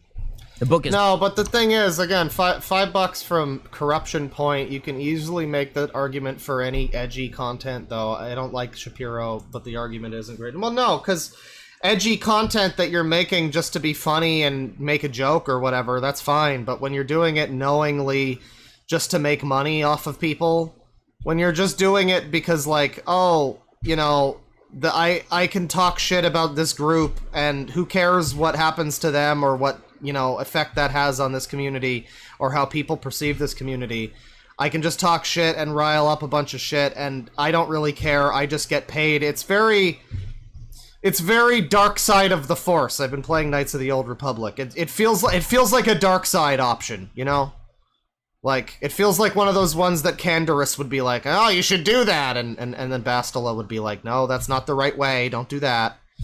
You know, I'm just saying, it's fine if it's genuine. If you genuinely believe something and you're going out there, then great, good for you. But if it's like, if you're just doing it just for the purposes of being a dickhead, just like you know, again, a grifter or whatever you want to call it, just kind of a... Like a televangelist. This is like a political televangelist. You know, he doesn't necessarily actually believe in God. He just believes in telling people that he does so that they pay him money. Doesn't necessarily actually have a... Well, maybe he does. Maybe he actually doesn't like trans people very much, because maybe it is personal for him, because he does seem to turn that into every single video. But, you know, maybe that's just because... maybe that's because that's what people are looking for. That's what, you know, sells or whatever. I don't know. Project Hail Mary, and Andy Weir he's a delight just as an author. He's a delight because he's actually having fun with the reader, and he's obviously having fun writing this sort of stuff. So basically, it's about a middle school science teacher who, back in his academic days, had written a paper about alien life, and it turns out that the sun is actually declining in the amount of energy that it's releasing because there is alien life, but it's living on the sun and it's sucking away the energy. Isn't Andy Weir like the fucking... What's his name? The Angels and Demons guy or whatever, Da Vinci Code? Isn't he like one of those? I know it's not the same guy, but He's like one of those like airport pulp novels kind of authors. And he's out here like, oh, this is such a delightful book. I saw an Ernest Cline quote on the front of the book. So I just don't know. I know that guy made The Martian, or whatever. He wrote the book that turned into the movie, which I kind of vaguely remember liking, but it was also a little too quippy and stupid. I don't know. He's like, he's saying something he likes, I guess. It's a book, sure. All right. From the sun. And he has to somehow figure out a way to fix all of this. And I won't spoil it for you. I'll just say it's a really fun read. If you liked The Martian. Yeah. Actually, the Martian is very simple, high concept premise, right? Which is, man on Mars trying to survive. This one is even a little bit more high concept because it is save all humanity by journeying to a foreign star and then hooking up with alien life. It's a really enjoyable book. Again, you can tell he's having fun writing it, and so it's a lot of fun to read as well. So if you're looking for like a summer beach read that'll teach you something about physics and about chemistry and about science generally, this is a really fun book. Oh, it's people like you who I mean, okay, I don't know the book, but like, this is what I mean when I'm like, he's like the fucking Da Vinci Code guy, because it's like, yeah, I'm gonna read Digital Fortress, and I'm gonna wind up with a fucking full view of Japanese politics and the NSA and crypto site, like, I don't know, I don't know that those books are necessarily scientifically accurate and that you would necessarily learn anything, but I'm glad that you think you're learning stuff, Ben. Andy, we're great for if you're trying to get your like 16-year-old in school interested in science. This would be a really good book for them to read. Okay, time for some quick things that I hate. You can't stick to things you like. Okay, thing number one that I hate. So, can we stop normalizing people who are totally insane? Like, stop normalizing insanity. You have to treat everybody with respect, but I'm not going to treat it with respect when a man spends $14,000 to transform himself into a collie. This apparently is a thing.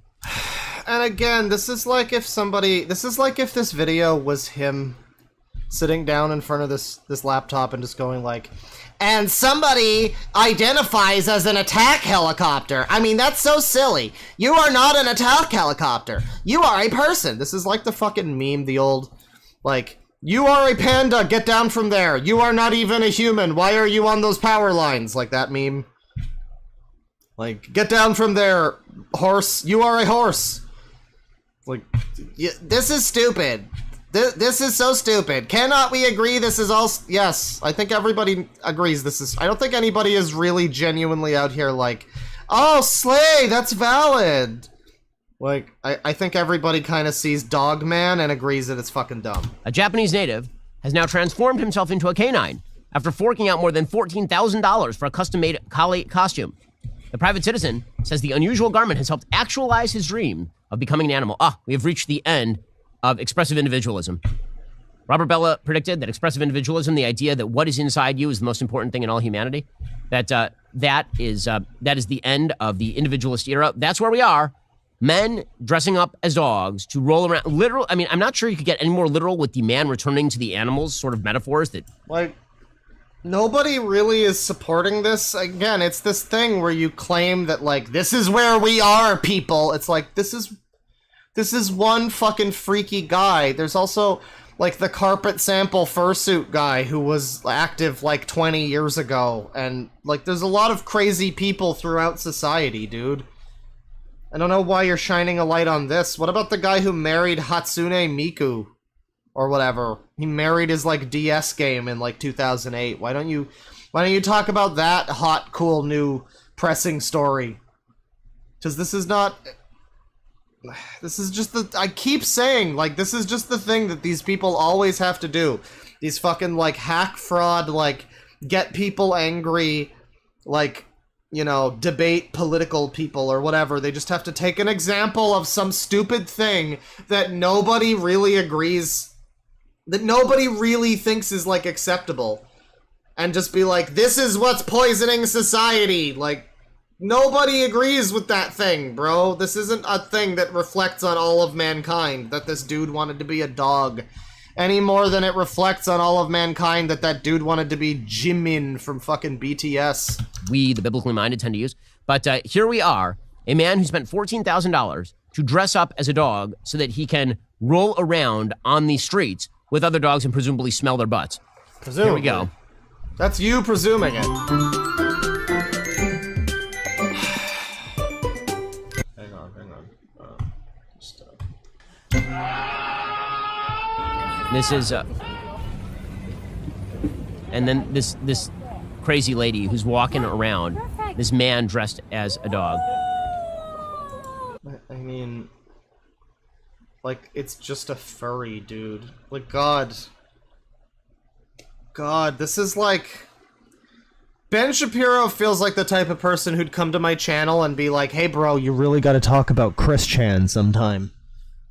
Like, wow, yeah, it's a fucking furry, amazing, great, that's so cool. Yeah, I have never seen that before. I've never seen a guy out in public in like a weird fucking fursuit. This is such a nothing video. That is a human being in a collie costume, and everybody is pretending that this is somewhat normal. Look at these little kids in the background who are like, look, a doggy, and they get up there and it's a creepy human. Yeah, I mean, yeah, Ben, this is cool original opinions, Ben. The negligible size difference between that breed and humans. So he said, I rarely tell my friends because I'm afraid they will think I am weird. My friends and family seem very surprised to learn I became an animal. You didn't. You're a crazy person who is wearing a dog suit. And then we're supposed to pretend that is perfectly normal. But why not? Who is pretending that that's normal, though? Like, who is genuinely pretending that that's normal? I don't think a lot of people are. I mean, it all plays into this, like, slippery slope kind of thing of, like, if we accept transgender people, if we let gay people get married, then what's next? We're gonna marry goats? Like, it's that kind of thing where it's like, well, that's not... No. Like, this is clearly a very different thing, but, no, I don't think anybody's really out there, like, supporting this. Know that a company is actually looking out for you when they upgrade your service, and they don't charge you for it. That's great news for new and current Pure Talk customers. Pure Talk just added data to every plan and includes a mobile hotspot with no price increase. Thanks, Ben. Thank you for the ads, Ben. What's the other one? Oh, we got a different one. We got innovation refunds here. Hang on. .com/Shapiro. Innovation Refunds has been helping small businesses that qualify get a business payroll tax refund through the Employee Retention Credit, also known as the ERC. The ERC is a tax refund for businesses that kept employees on payroll for parts of 2020 and 2021. If you own a business with more than 5 employees, you could have money. God. That's cool, Ben. Thank you. Yeah, Joe Biden's personal corruption is going to matter. Yeah, Joe Biden's personality is going to matter. But you know what's going to matter even more? If we are in recession, Joe Biden is in serious trouble. If we are not in recession, Joe Biden probably sails to re-elect. Very, very difficult to lose a re-elect when your economy is good. It looks like the economy is going to be bad. You know, it'd be great. Somebody's able to argue against that. This is why one of the great frustrations. Yeah, if only we had the election of Ron DeSantis in 2024, that would really help everything. Yeah. I don't even know. I mean, like, God, the state of fucking politics at this point in America. It's pathetic. I mean, I think both parties at this point have alienated anybody who's worthwhile to be fucking elected. Like, anybody who at any point would have been worthy, would have been like, yeah, I should run. I don't think I don't know. I don't think anybody really wants to be allied with the fucking Republicans or the Democrats at this point. Is that many of the things that make Ron DeSantis an excellent governor also make him a politician who doesn't have the pizzazz or sizzle of a Donald Trump. Namely, he just does the thing, right? Governor DeSantis' great win as governor of Florida. Yeah, there's been all the talk about woke and all the talk about fighting education. All that matters. It matters an awful lot. But he's also really good at, like, the bread and butter. Florida is the #1 incoming state for tax revenue, according to the Daily Mail. California and New York have lost combined $640 million. I can't get over this image of him just, like, in the middle. I don't know what it is about him in this studio, like, alone. But he's just, like, at this laptop, and there's all these camera angles, and it's like, Ben, why are you so... Shouldn't this be a podcast with, like, other people? Why... I don't know, it feels overproduced for what is essentially just, like, what I'm doing. Like, why do you need all these camera angles, Ben? This is so strange and hollow. Dollars in tax revenue due to people moving out of state. That'd be me. As conservative Florida and Texas see boosts of $23 billion after an influx of movers. The #1 state for incoming money, Florida. 12 Yeah, see, the moment he stops talking about the transgender boogeyman, we get into like tax rates in Florida, and I sleep. I just triggered the ladies on The View. Biden will be impeached. God, okay, we need something that's like long. These like short ones are. These short ones are too short. Lover boy method. This is why social institutions matter. Alright, he's gonna talk about... Here he is, he's talking about Andrew Tate, everyone. Why are men in crisis? For a long time, the media have treated American men as sort of an afterthought. In fact, anybody who spoke to American... Yeah, for a long time, the media never... for a long time, movies and TV and, general media depictions of... Yeah, American white men were never really considered, like, the main... nobody ever really thought about American white men when they were making Die Hard or anything, or, most advertisements for things for most of... What are you talking about, Ben? What? I mean, like, I agree that we... What, Ben? Men, writ large, was considered bad. My friend Jordan Peterson, for example, he speaks to... I don't understand what he... So... No. Well, for a long time, the media have treated American men as sort of an afterthought. You mean for a long time, like, recently? Because, like, I would argue that the way that you would word this would be more like, well, since recently, since the last decade, the media has been kind of treating men as if we're all rapists or whatever sometimes. Not exclusively. But there's definitely been some, like... male browbeating in general that's become more acceptable. You could argue that, sure, but to be like, oh, for a long time, like, well, no, for the longest time, I'm pretty sure being an American white man was, like, the main thing. What? Yeah, they've overcompensated in the other direction a little bit, maybe, but what do you mean for a long time? In fact, anybody who spoke to American men, writ large, was considered bad. My friend Jordan Peterson, for example, he speaks to men all over the world, young men who feel lost, and the media hate him for it. They treat him as though he's a very bad person for speaking to young men. But suddenly the media have real... Listen, man, I was like sort of in the camp of Jordan Peterson for a little bit. Because like initially when he was like first showing up on the scene, he was like, this guy's talking some sense or whatever, and then I don't know, after he made the weird Pink Floyd ripoff song about whatever it was about, but then there was the Take That Woke Moralists video. Who can take him seriously now, though? There's like the benzo addiction and everything. I mean, there's just a lot going on with Jordan Peterson. There's him retweeting the Chinese milking camp or whatever. There's a lot going on there where I don't know if I can... there's a lot of reasons why media might have an issue with them. Wait a second. Young men generally represent, 50% of the American population, and men are falling behind by every single metric. Men are falling behind women when it comes to college degrees. Men are falling behind women when it comes to job performance. Men are falling behind women when it comes to life satisfaction in some measures. Men are falling behind women when it comes to, for example, opioid use, overdose deaths. Right? All of these are areas where men are falling. Men, you gotta make up some ground. Women are getting more opioid use overdose deaths. Come on, man. What are you doing? Come on, I thought equality mattered, you fucks. Behind. And this has raised the question, what exactly is happening to American men? Now, that question cannot be answered in a vacuum without explaining what also happened to American women. Because the Bible has a lot of wisdom embedded in it. One of the pieces of wisdom in the Bible is the beginning of Genesis, chapter 2. It talks about the formation of woman. And what God says is that man should not be alone. He needs a helpmeet. Okay, the words in Hebrew for helpmeet are ezer kenegdo, which literally means a helper against him. A helper against him. In other words, men and women are two halves of the same whole. And that's also expressed in that same chapter where it says that a man shall leave his father and mother, and he shall join his wife, and he shall cleave to her, and they shall become one flesh. The basic idea is that men are incomplete without women, women are incomplete without men. So when you're explaining the shortcomings of modern American men, you also have to link that with their roles vis-a-vis women, because they do not exist in a vacuum. People do not exist on desert islands, and men were created complementarily by either evolution or God or both, depending on your point of view, in order so that men and women can be two halves of one whole. So if there's something wrong with men writ large, there's also something wrong with women writ large. And you can see that in pieces like this one from the Wall Street Journal today. And the reason that I'm bringing this up is because there's a whole issue in Politico about what's wrong with American men. Every single piece in that issue is written by a woman. Every single piece is written by a woman, which is a weird way to ask what's wrong with American men. And the fact is that you should presumably have a diversity of viewpoints about what exactly is happening. We're going to get into the thing. I don't think I've really been agreeing with Ben Shapiro at any point during this stream, but we are going to get into, I don't know, the general, it's like,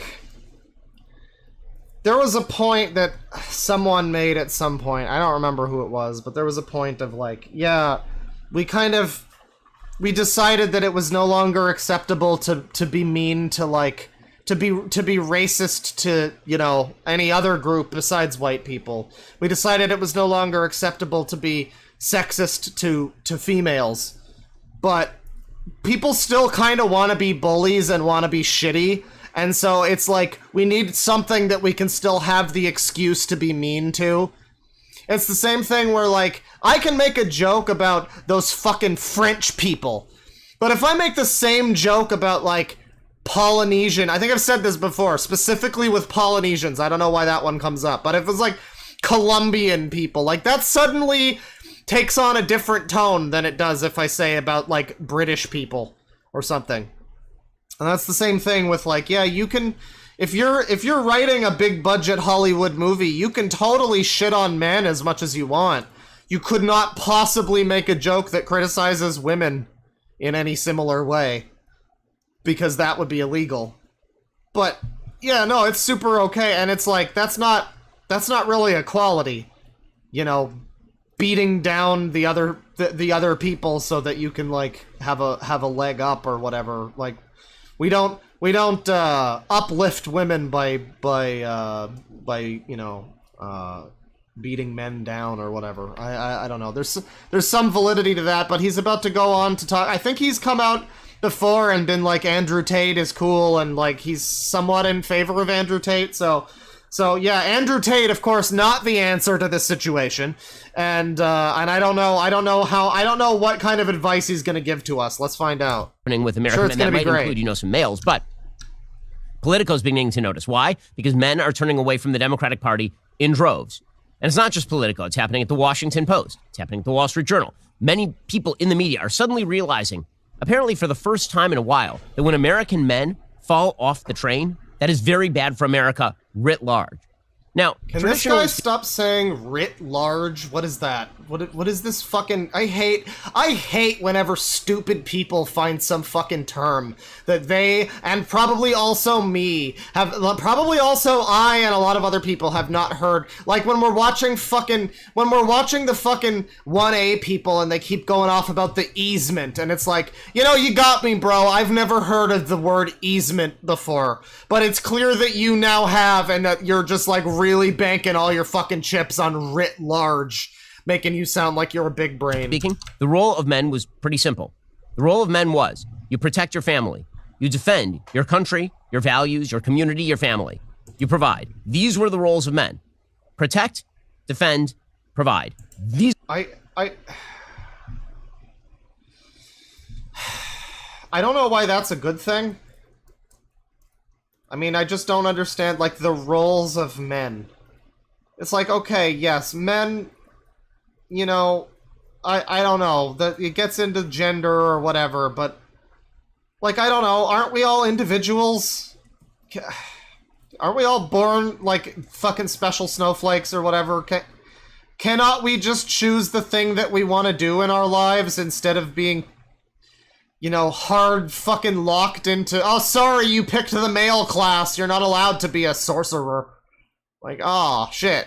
I didn't know that was gender locked. Damn. Like, I don't know, the male, that just sounds so unpleasant.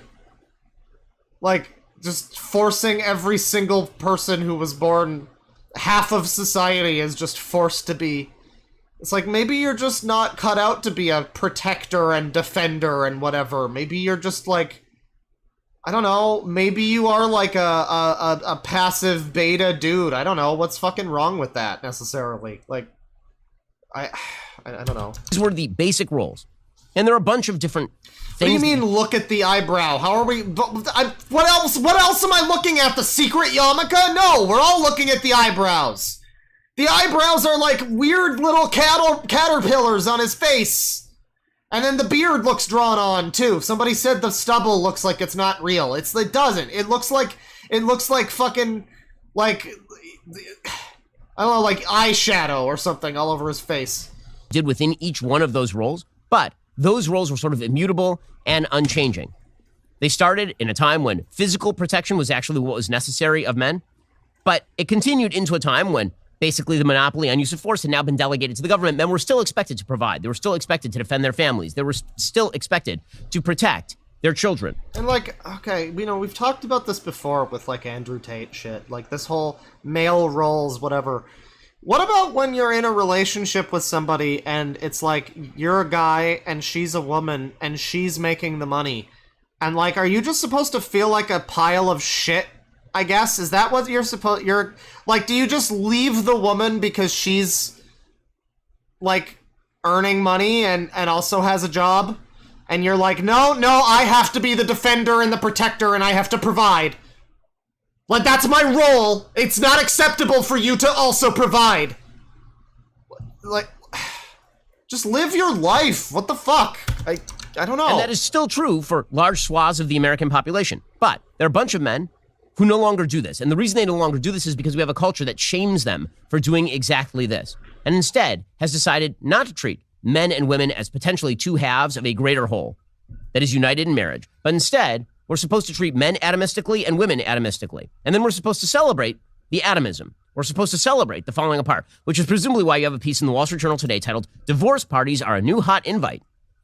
After Brandy Stellers finalized her divorce, she invited close friends to a soiree in May. She mixed signature cocktails, hung a Bye Felicia banner, and handed out fake rose petals to toss in the air. Party decorations included a photo of a pair. This is like... This is all he does. Is just like find some article. This is such a common thing too. Is there like a name for this? The quartering journalism or whatever, where you just like find some random fucking article about like some lady somewhere did this thing, and then you talk for 4 hours about how that proves it. America's dead. It's all over, guys. It's all over. Like this is his entire fucking career. Is just like taking some random fucking anecdote about some person somewhere and turning that into like a moralistic lesson about society. Penguins torn down the middle. Is it just called grifting? Content farming. Okay. Made for life, she says. Well, I'm not your penguin anymore. The newly uncoupled are throwing themselves blowout bashes to mark their liberation from unhappy marriages, almost like reverse bachelorette parties. I wanted to celebrate. It says, stop screaming, your mic did nothing. What? I'm mad! The mic is just... I'm not screaming at you, I am screaming near you. God damn it. Not a divorce, but a new chapter with people whom I love, who want the best for me, says Stellers, who works at a cloud computing company in Columbus, Ohio. For most of history, divorce hasn't been an event touted to the world. Now a culture shift is underway. The U.S. divorce rate has been dipping, but those who get them feel freer to trumpet their breakups. The number of American adults who consider divorce to be morally acceptable has hit historic highs, according to Gallup polls. Okay. You know, two sides of looking at this. For one thing, you know, is it something we should be celebrating, that people are more willing than ever to throw away their, like, vows, you know, and marriage? You know, it's kind of an important thing. I mean, it might not really mean anything, but that's the thing, is, like, if it's so accepted to just get divorces, then I guess it is kind of invalidating the whole fucking thing. It doesn't really prove your fucking commitment to somebody anymore if it's like... But on the other hand, I don't know, people were not able to leave horrible marriages for their entire lives back in like the 50s, 60s, 70s, even up until like... Well, even up until now, probably still somewhere, people are like shamed out of divorcing someone because they're religious or something. And like, no, you chose this horrible, abusive piece of shit. You're just stuck with them now. Sorry. God will be mad at you if you, like...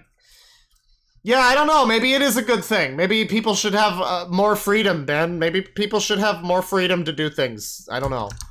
Nicole Sodoma, divorce lawyer, who wrote the book, Please Don't Say You're Sorry. Quote, divorce used to be something to be ashamed of due to societal pressures and stereotypes. But today, people have really decided to nip that societal shame and instead embrace being divorced as another stage of life that some of us experience. Now, is that a good thing or is that a bad thing? I would argue that it's a very bad thing. That divorce is a tragedy. It means that a marriage has ended, sometimes for bad reasons and sometimes for good reasons. But it means that that potential fulfillment of male and female in monogamous marriage has been broken up. Bro, I know I've said before, like when we watched the Is Anime Satanic video, I was like, bro, this guy really needs to fucking play Shin Megami Tensei. Dude, Ben Shapiro and people like him need to read Wheel of Time, and I need to hear their perspective on it. I need to hear the Ben Shapiro perspective of Wheel of Time, and about, like, the male-female gender balance shit, Sidar, Sidine, the taint on the true source and all of that. The whole fucking series is about the two halves of the whole male and female fucking yin and yang shit. Give us your insights, Ben. I need to know. I need to know what you think of Wheel of Time. That the basic foundation for the formation of a family, which is the building block of society, has fallen apart. That men lose themselves when they are not part of this institution. That women lose themselves when they're not part of this institution. Because the countervailing part of what men are supposed to do, protect, defend, provide, is provided by females in the context of a marriage. Comfort, provide in a different way, emotionally, and defend in a different way. Right? He can't even explain his own point. He's like, comfort, defend in a different way, though. It's different. Provide, but differently, though. Differently. Like, what? I don't know, bro. Writ large, why don't you come up with a couple more big words that you can use instead of just like that one, but a little different, though, with a hat on it. All of those things have their roles, and all that they are complementary. And removing one half of a whole means the other half is going to seem insufficient. And that's particularly true of men. When they are deprived of their goals, when they are deprived of their duty, when their aggressive instincts are not channeled in the most positive possible direction, what you end up with is true toxic masculinity. Because men in the wild are terrible.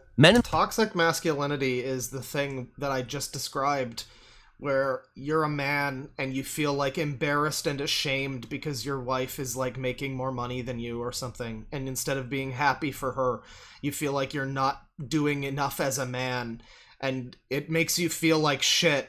Like, that's ultimately, I've come to think of, I used to be one of these people that thought toxic masculinity was just like a buzzword, but I've come to realize that no, what it generally refers to is the internalization of somebody's like, oh, I'm not doing what I should be doing as a man. There's the same thing for women too, I'm sure.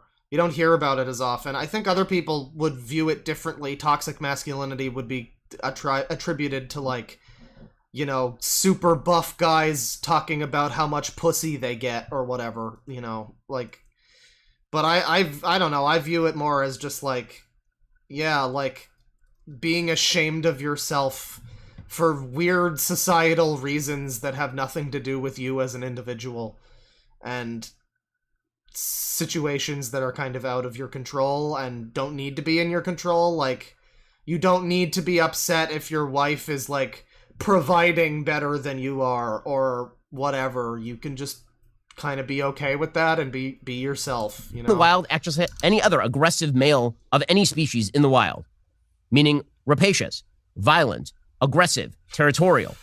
When all of those instincts are channeled toward protect, defend, provide, then those instincts can be sublimated to a higher goal. When the higher goal goes away, men end up being incredibly destructive. When do we get to Andrew Tate? Media realizes men are in crisis. Men are lost.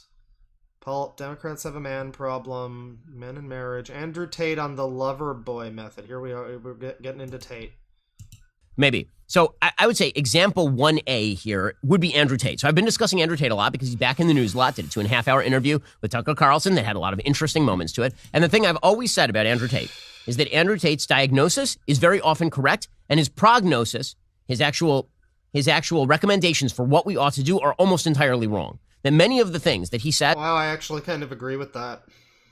I mean, he's not always entirely correct, but he is able to somewhat identify that, yeah, men are in a bad spot or whatever, but then he uses that to like grift them and get them into his hustler university or whatever. He's able to correctly identify that men are lost. Men don't have a lot of, I don't know, there's a lot to be said about masculinity and whatnot, and you know what that means and how that can be manifested and whatever. There's a lot to be said about that, and I would say Andrew Tate is able to at least identify some of it, but yeah, he does. Yeah, W to Ben. I think I guess has somewhat identified Andrew Tate. I don't know. Would Chad agree with that? Yeah, I like Ben's hat. Nice hat, Ben.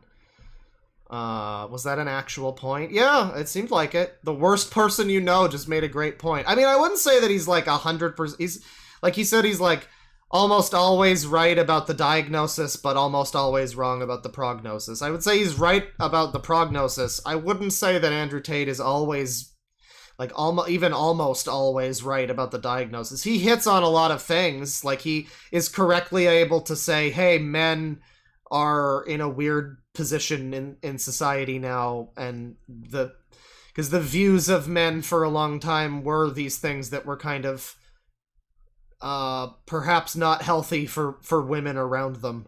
And so now to be a good man is still a thing. You can still be a good man, but it does mean something a little different. And, I think he can, he identifies it more as men should go back to the old status quo of like absolutely dominating everything, and women shouldn't vote and like that kind of shit. I would not be surprised if Andrew Tate has directly said that women shouldn't vote. I feel like that's a quote from Andrew Tate. I might be wrong, but like, it's less about advancement for masculinity and for men, and more about just why don't we go back to the way things were? That was better.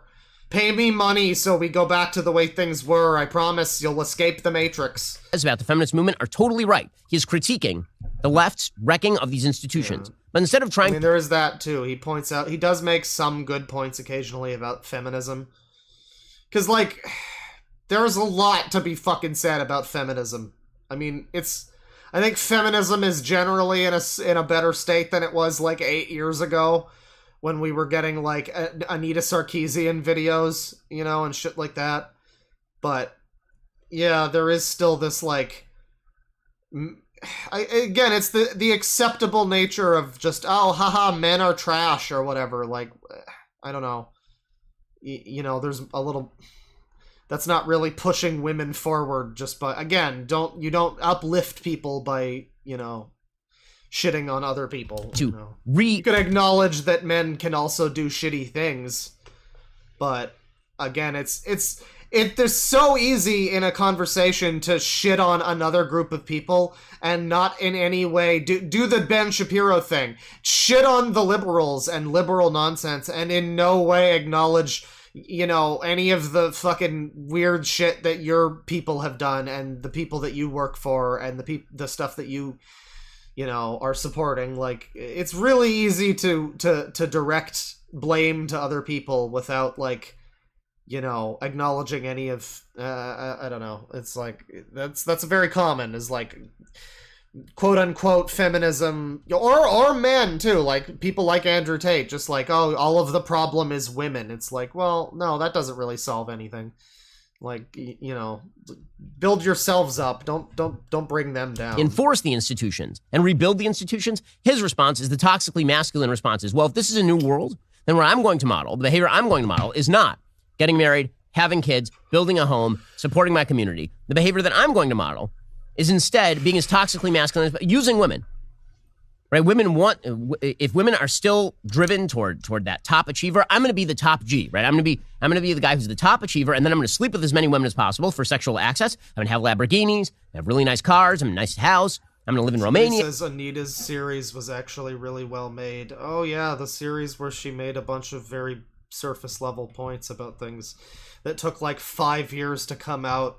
I don't know, I should really watch Femme Frequency, Tropes versus Women in Video Games. I should watch that all on stream someday. I wonder if it's of it. I think it's like Patreon only or something, so I guess I couldn't. If it was on YouTube, I'd watch it. That would be great.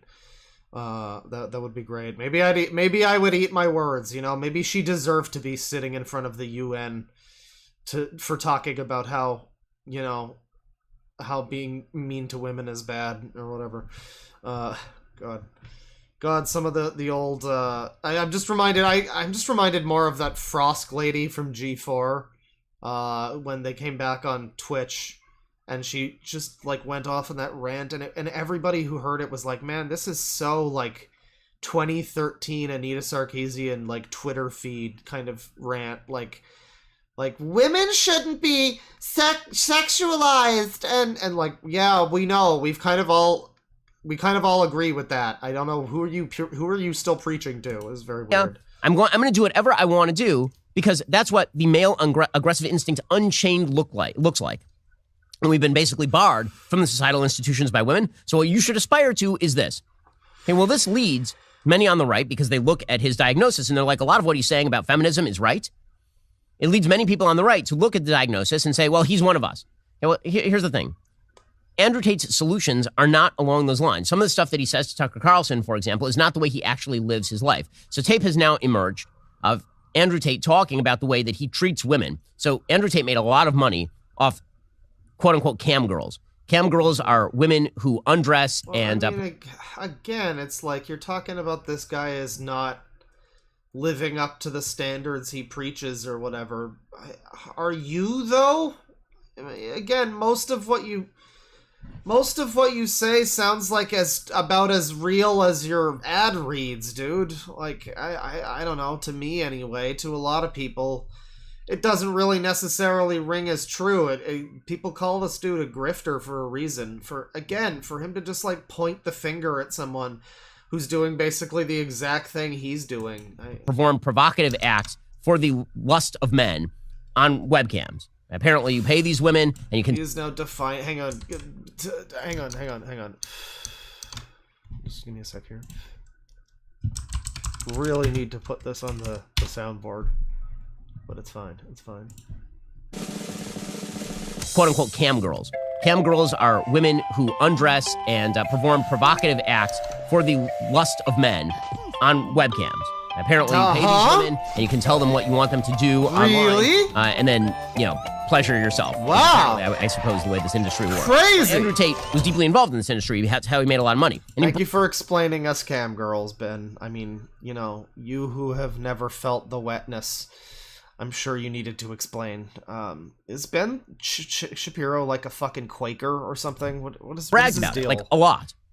Okay, so Andrew Tate's solution to the problem He's of learning! feminism, and particularly third wave feminism, and the complete dissolution of sexual ethos, is to participate in it, but go back to sort of the way that it was in cavemen days, right? Men use women as you will, and this is now justifiable. That's the only way you can explain the fact that Andrew Tate is simultaneously critiquing the feminist sexual ethos of the sexual revolution and full atomistic hedonism while simultaneously participating in it. So here is Andrew Tate. Okay, this is a clip that was going around. It's actually a fairly long compendium that was going around of Andrew Tate talking about what he actually did with women over the course of years. And me talking about it, I don't know his case. I don't know whether this is criminal behavior. I don't know whether it's not criminal behavior. I know I would never talk like this. I know no good man that you know would ever talk like this. I know that any man who says this kind of stuff... He really is just talking for a full hour about various, like, stuff to do with men in crisis and all of this, and something tells me he's not going to hit on a whole lot of why that actually is. Has a serious moral problem.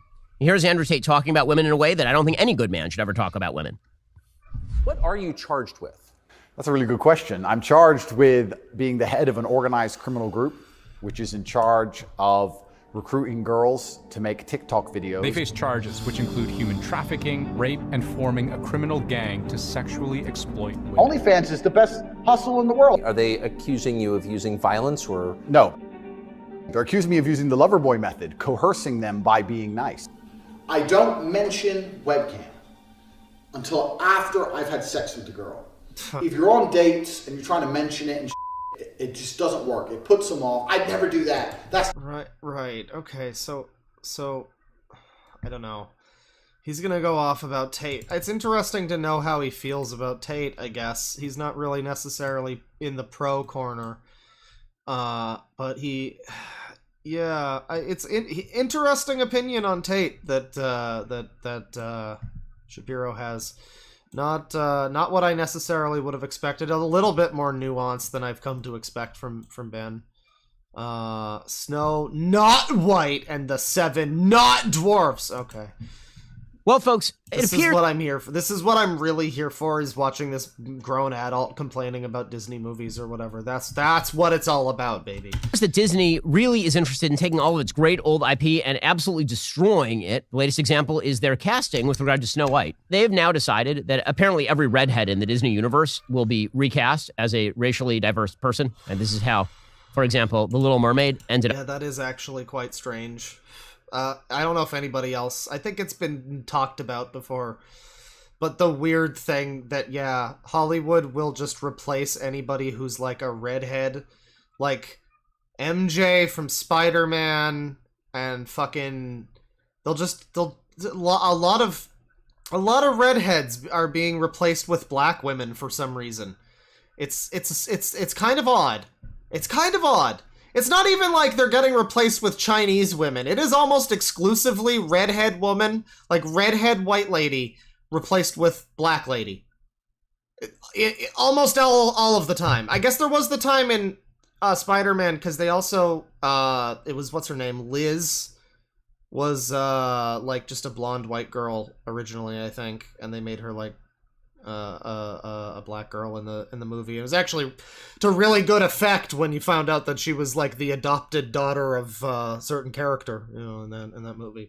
One of the only really effective good moments in the MCU for me was like that. I mean, it's an old movie at this point. The Vulture reveal. That's a good. I enjoy Homecoming. That's a good movie. But yeah, no, they do replace. They are doing that. That is a thing. You got to give them that. That is a thing that they're doing. I don't know why. It's very strange. Because again, it's not even like, oh, we're gonna replace this character. This appearance is gonna be, now she's a Mexican girl. It's like it is exclusively black women. Replacing like traditionally like white red-haired women. It's very odd. It's like a very specific thing. Up as a but person. Snow White is like has like black hair, so I guess this is unrelated to that. Of color. It's something that somebody noticed. It's basically, if you're a redhead in Disney universe, then they'll recast you. But now they're recasting everyone. So they've cast Snow White. Snow White is now going to be played by Rachel Zegler. Okay, now, Rachel Zegler, you may know, again, her name is Snow White. Now, you might consider that racist, but that's also the name of the actual fairy tale. And in the actual fairy tale, it says skin, I mean, this is from the original 1936 Snow White. Skin as white as snow, right? That is literally in her name. That's why she has her name. So, I guess just to, like, screw with people, they're casting, Rachel Zegler is a very talented person. I'm just, it's weird casting. What is the can we see the image of the people? Where is this? Are you gonna show? No, we're getting preborn. We're getting an abortion ad. Hang on. What's this? So that's He's not showing like the actual image of this cast or whatever. I think it was in the like thumbnail. Yeah, I mean, I guess there's something to be said. There's more of an argument to be made here, honestly, than there was with the Little Mermaid. There's nothing inherently that makes the Little Mermaid like need to be fucking white or anything, and she still has the red hair in the movie too. I mean, that movie sucks for other reasons apparently, obviously, but the Snow White, I guess that is, they do kind of make a point of her being like very fair skinned and everything, so I don't know, but it's definitely weird. This is let's talk about the fact that life issues still matter in the country. Roe versus Wade was overturned, and still tens of thousands of babies are going to be snuffed out this year. You can help stop all of that. I still, to this day, am getting emails from my family, from this like great uncle that I have, who I think lives in like California, and he is like emailing the whole family. And for some reason, I haven't set these to be like, I haven't set these to spam or just like asked to be removed from the thing or anything. I still get emails every day about him and his, hey, This is the abortion hotline in California. If you know somebody who's getting an abortion, you can call the hotline so that they can save them with Jesus or whatever. I don't know exactly what it is, but it'll be like God quotes about love to everybody and then something abortion hotline. And I'm like, man. And I'm just to this day still getting emails. It's been like 5 years. To our friends over at Preborn's network of clinics. Preborn is the largest provider of free ultrasounds in the United States. They offer love, support, and compassion to hurting women, helping them make the right choice. By letting a mom see and hear her baby on ultrasound, the child's chance at life is doubled.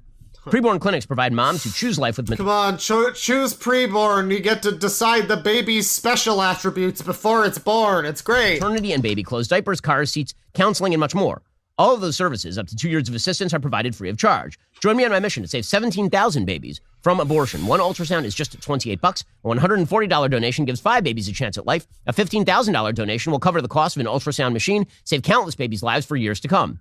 All gifts are tax deductible. We are the answer to saving these lives. To donate, dial pound 250. I love the fucking dead stare that he has. Just these lives for years to come.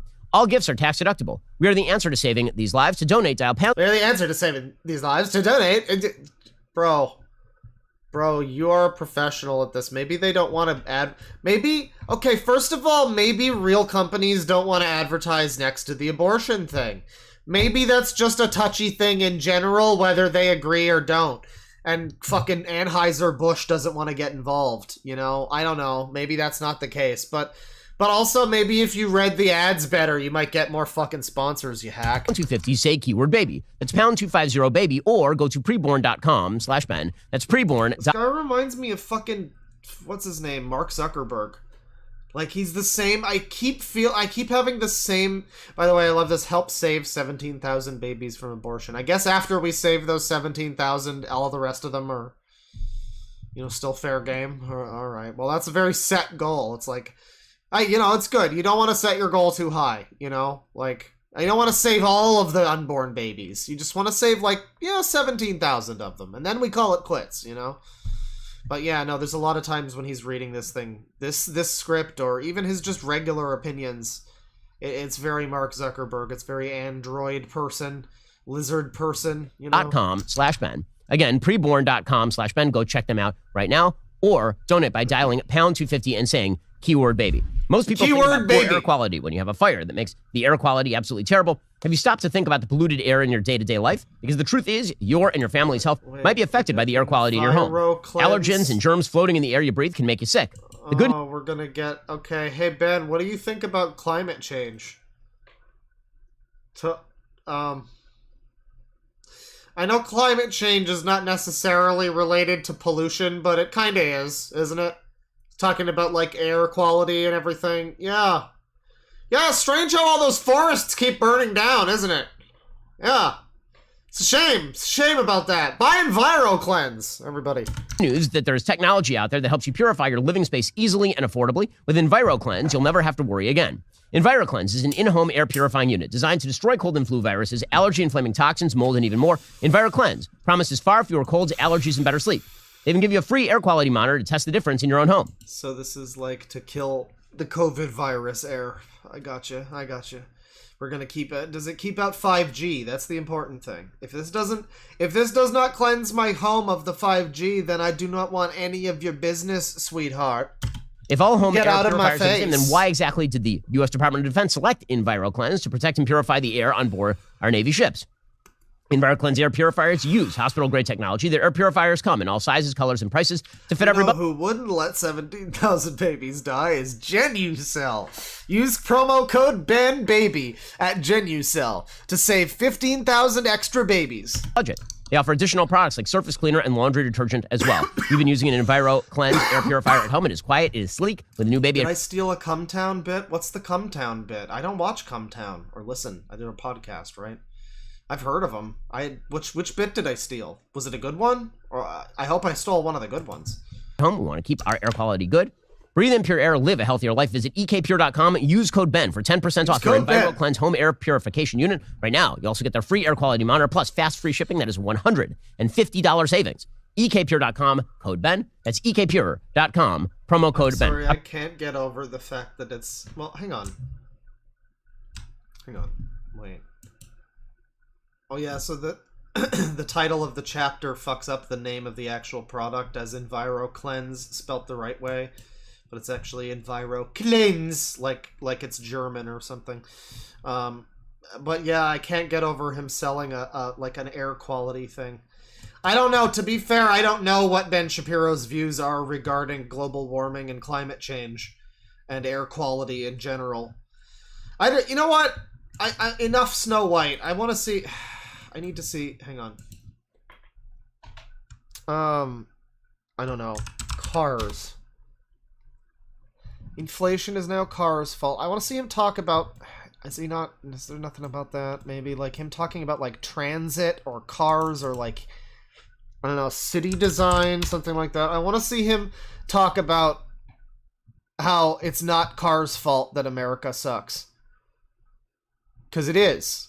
Because for anybody who doesn't know, it's the car company's fault that 90% of America is like fucking highways and suburban sprawls.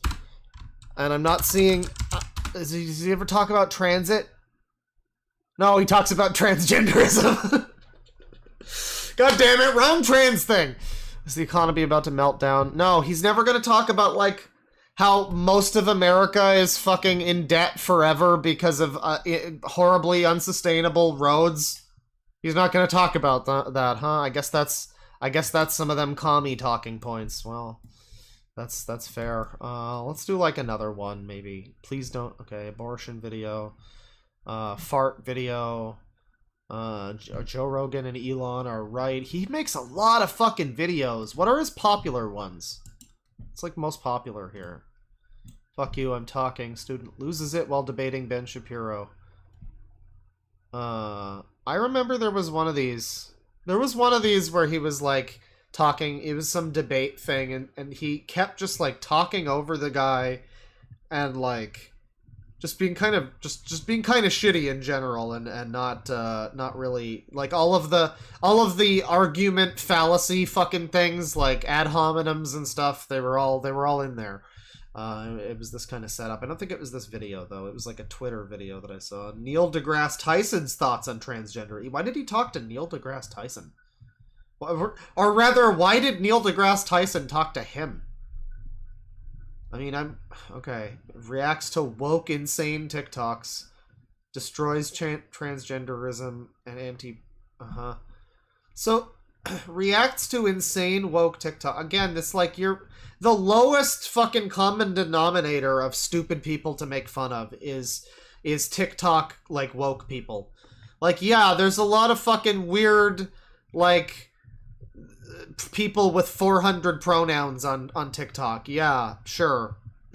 I don't know that necessarily reflects on, like, much more than that, though. I don't know. Debunks viral systemic racism explained video. Okay. He's gonna debunk systemic racism? Alright. This looks like the guy to do it, so... Okay, so... There's a video that is going around on Facebook and on YouTube. It's from Act TV called Systemic Racism Explained. Makes some interesting arguments, and I thought it's worthwhile going through them a little bit. So we're going to play the video, we'll stop it, we'll discuss. This video is sponsored by the Benham Brothers' brand new course, Expert Ownership. You can learn to own a business without it... Wait, what is the name of this? Sponsored by the Benham Brothers' brand... Isn't that the fucking... It's like Jeremy, whatever name he said. Isn't that the fucking name of the guy that runs the Daily Wire? Is this just another thing that they run that he's like shilling now? Jesus Christ, it goes so deep. How do people not see this? It's not even about his opinions or whatever. It's like all you need to see is just a fucking like supercut of every ad read. And just all of the weird shit that they're selling, that a lot of which seems to be like those razors at least were apparently made by the CEO of the fucking company that he works for, the Daily Wire. So like, I don't know if this is too, but I think so. Maybe? I don't know. He seems to do this a lot. Look at the tiny hat. Yeah, never forget. I didn't remember that he had the tiny hat. I thought he just had his normal hair. Look how tiny it is. Look how secret it is. Why does he need to have the secret hat, everybody? Like, it's like you don't need even... Why does it need to be the same color as your hair? Get like a red yarmulke. Get a white one. Get like a brown one or something. You know? Why does it need to be the same color as your hair? Why is it secret? A new course, expert ownership. The yarmulke of shadows! Without it owning you. Stick around to the end of the video to find out more details. This is Jamal. Jamal is a boy who lives in a poor neighborhood. He has a friend named Kevin, who lives in a wealthy neighborhood. All of Jamal's neighbors are African American, and all of Kevin's neighbors are white. Because Jamal's school district is mostly funded by property taxes, his school is not very well funded. His classrooms are overcrowded, his teachers are underpaid, and he doesn't have access to high-quality tutors or extracurricular activities. Kevin's So school... we're now watching Ben Shapiro watching this video. I always like streams like that, where it's multiple layers deep. District is also funded by property taxes, so his school is very well funded. His classrooms are never crowded, his teachers are very well paid, and he has access to high quality tutors and lots of extracurricular activities. So let's talk for a second about school policy. The reality is that if you wanted Jamal to be able to go to Kevin's school, what you'd want is something called school vouchers. You want people to be able to move away from their school districts. One of the chief reasons that Jamal is confined to his local... What? Is that what the fuck? Is that what you want? School vouchers? What? Why? What the fuck? What does that do? That's probably what you want, is a free ticket to get out of the shitty school that you're in. But evidently the shitty school that you're in is just going to continue to be shitty, but some people will get vouchers to not have to be there? So what, we're just gonna send a bunch of fucking unlucky white kids over there or something? I don't understand. Like, I don't, what the fuck? Local public school is because of democratic policy that has decided that you must go to school in the district where you live. And this is also why a lot of people have left... says pre-HRT, Ben. Yeah, I'm so proud of him.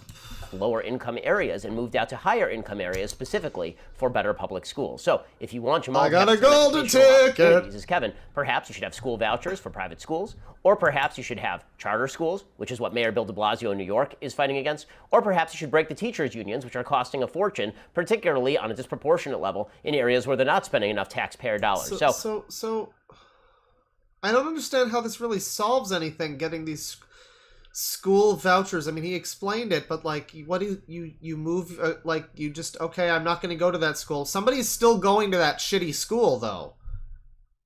How does that even fucking...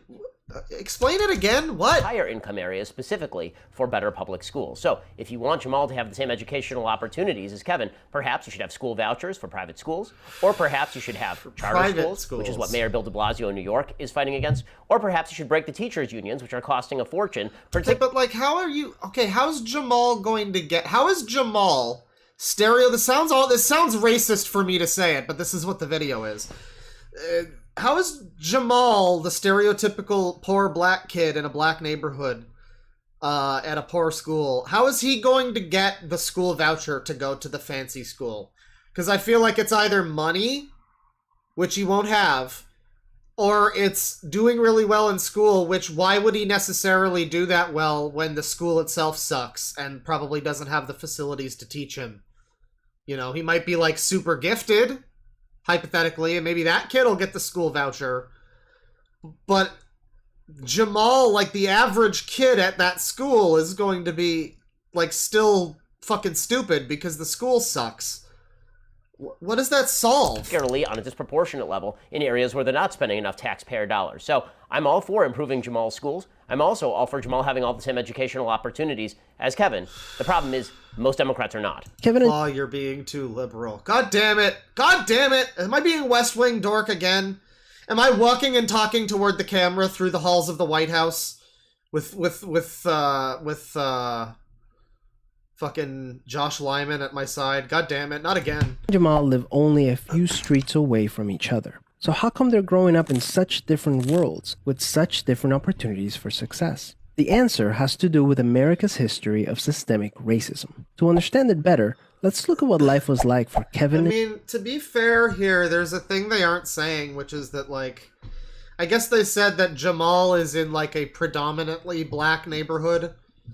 Well, there are going to be other white kids in that neighborhood. They might be somewhat of a minority in that neighborhood, but there's certainly going to be a few white kids and like Asian kids and Mexican kids and whatever at like a predominantly black school. So it's not even like, it's not exclusively down to systemic racism or anything, but you know, that's it's probably an element of it. Jamal's grandparents. In order to understand what's going to happen in this video, you have to understand how systemic racism is being defined. So, Aiden says it requires the parents to do all the work to educate the student so that he can then get a voucher to go to a better school, but the parents are typically working full-time to scrape by. So yeah, it's completely unrealistic. Like, it's that, like, just pick yourself up by your bootstraps, bro. Like, doesn't matter if you're disabled and financially destitute and, like, unable to fucking do that and have no opportunities and no education.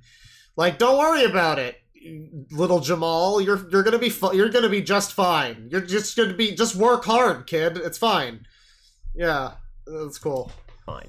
Systemic racism is a really amorphous term. It could mean many things. It could mean that the institutions of today are racist, in which case everyone would oppose them. Or it could mean that all inequality is explainable by racism, which of course is not sustainable. It's not a good argument. The argument that this video is going... What? That doesn't mean... What? It doesn't mean all inequality. It just means that an element of it is systemic racism. Yeah. I mean...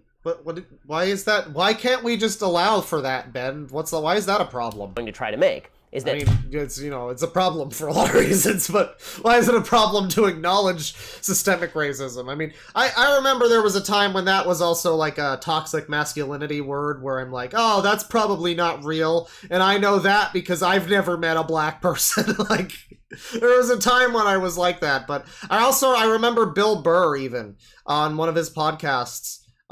He was on with his wife, who's a black woman, and he was like, yeah, I used to think that, like, systemic racism wasn't real, and then she explained it to me, and I'm like, yeah, I guess that is pretty fucking stupid, isn't it? Like, yeah, no, it's a thing. It's not the cause of all of the woes in the world, and I don't know why he's suggesting that admitting to it existing or, like, being part of the problem is, like, the cause of all inequity or something. I don't think that's what that implies at all. All of history has meaning. And that is true. History does have consequences for today. The problem is, as we'll see, the video tries to explain all inequality with reliance on history and no inequality with response to exacerbating levels of income inequality, exacerbating levels of single motherhood, personal decision-making, or any of the other variables that could come into creating the gap. Okay, bro. Okay, so single motherhood is kind of a touchy subject when you're talking about a predominantly black neighborhood in this example. You know? I don't know if you really want to get into that situation, Ben.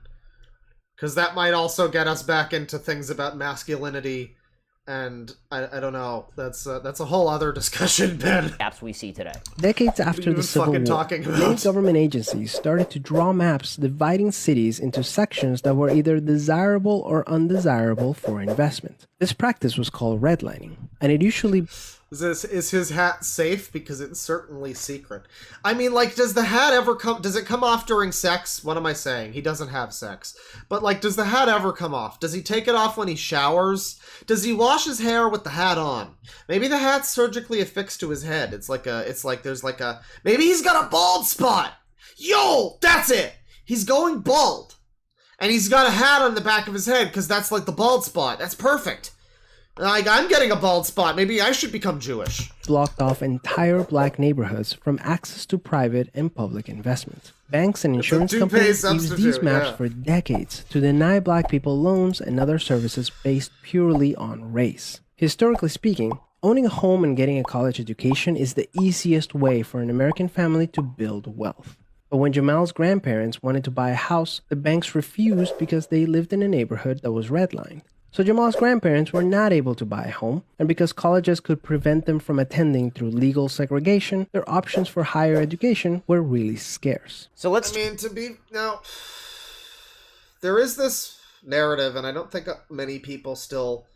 I think a lot of people realize that this is not the case, but there is this sort of feeling that a lot of people have that, like, saying that, oh, well, this family was denied this because they're black, you know, they weren't able to get a house. It's like, that means that it's like invalidating, like, the white people or whatever other people who, you know, have also been in, like, a bad spot. Like, you know, I you know, grew up poor a lot of my childhood and everything, and there was a period there, you know, like, again, like, nearly 10 years ago or whatever, Gamergate kind of era, where I was a little edgier and I was a little upset that I was poor.